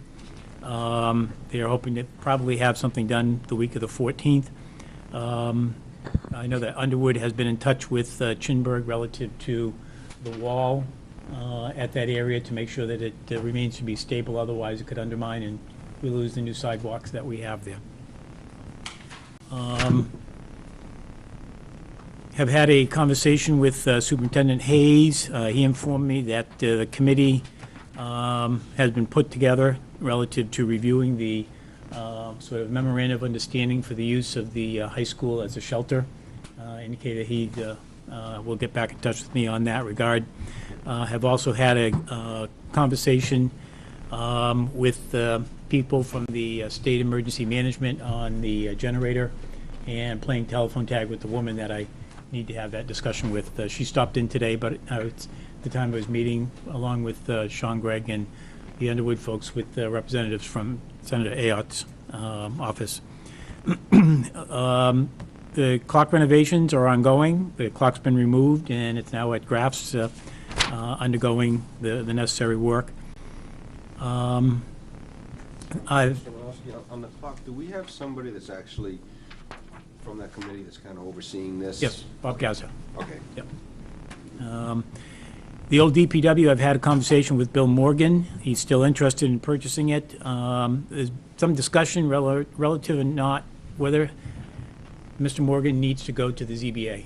So we've asked Justin to take a look at that and see whether it's a requirement. If it is, he'll get moving on that. Otherwise, he will be able to move forward to a plan fairly soon to the planning board. What's Diane's opinion on that? She feels that it does need to go. So we both had a long conversation about it and said, let's put it to Justin Richardson and ask him to give us an opinion on it. I had a meeting with Dave Walker and Bob Coffey today. The retrofit of the streetlights downtown have been completed. They've been reduced in wattage by approximately 20%. We talked about getting together to take a look at that, the council with them. One of the things they said is that when they try to take the light readings, the snow is reflecting the light, so they're not able to get a true representation as to what it is. They said they wanted to wait a little bit longer, wait till the snow melts off in July, so that we could all get together and take a walk out there. But he says when the lights turn on in the evening, they come in at full wattage, and within 15 minutes, they scale back to 20% reduction. It's certainly noticeable that they're not as bright. I've been downtown at night. But are they, in your opinion, are they giving off enough light? I think you probably could ramp them down a little bit more, but I mean, it's certainly noticeable before that was really bright. I think there's still enough light down there. They also indicated that since the project is completed and they're tweaking the timers so that the lights are not staying on as long as they've been staying on in the early morning. They are going to be putting a proposal to PSNH relative to the rebate program, so that's ongoing. Just, again, mention that we had a meeting with the folks from Senator Ayotte's office to talk about possible funding opportunities relative to the wastewater treatment plant. So we'll be keeping in touch with them on that. We're going to set up a meeting with Senator Shaheen's folks, have the same type of conversation, see how we can all work together to mitigate the overall costs. Where do we stand with the town hall here, the energy retrofits, the new boiler that they've been looking at and that kind of? Again, in talking with Dave Walker and Bob Coffey, they plan on having a proposal to us within the next few weeks. They're looking at the windows, they're getting the costs on that, and the boilers, and working with Clay Mitchell. The two of them they all hope to have a proposal to us. In fact, Superintendent Hayes and I were talking about that and trying to synthesize this down to a time certain when we can, put it before the respective bodies. So. Sounds good. Does anybody have any questions for the administrator? All right, onward to old business. Does anybody have any old business to bring up? Going once, twice, sold. Motion to adjourn? Second. Motion's been made and seconded. Any discussion? All in favor? Aye. All opposed?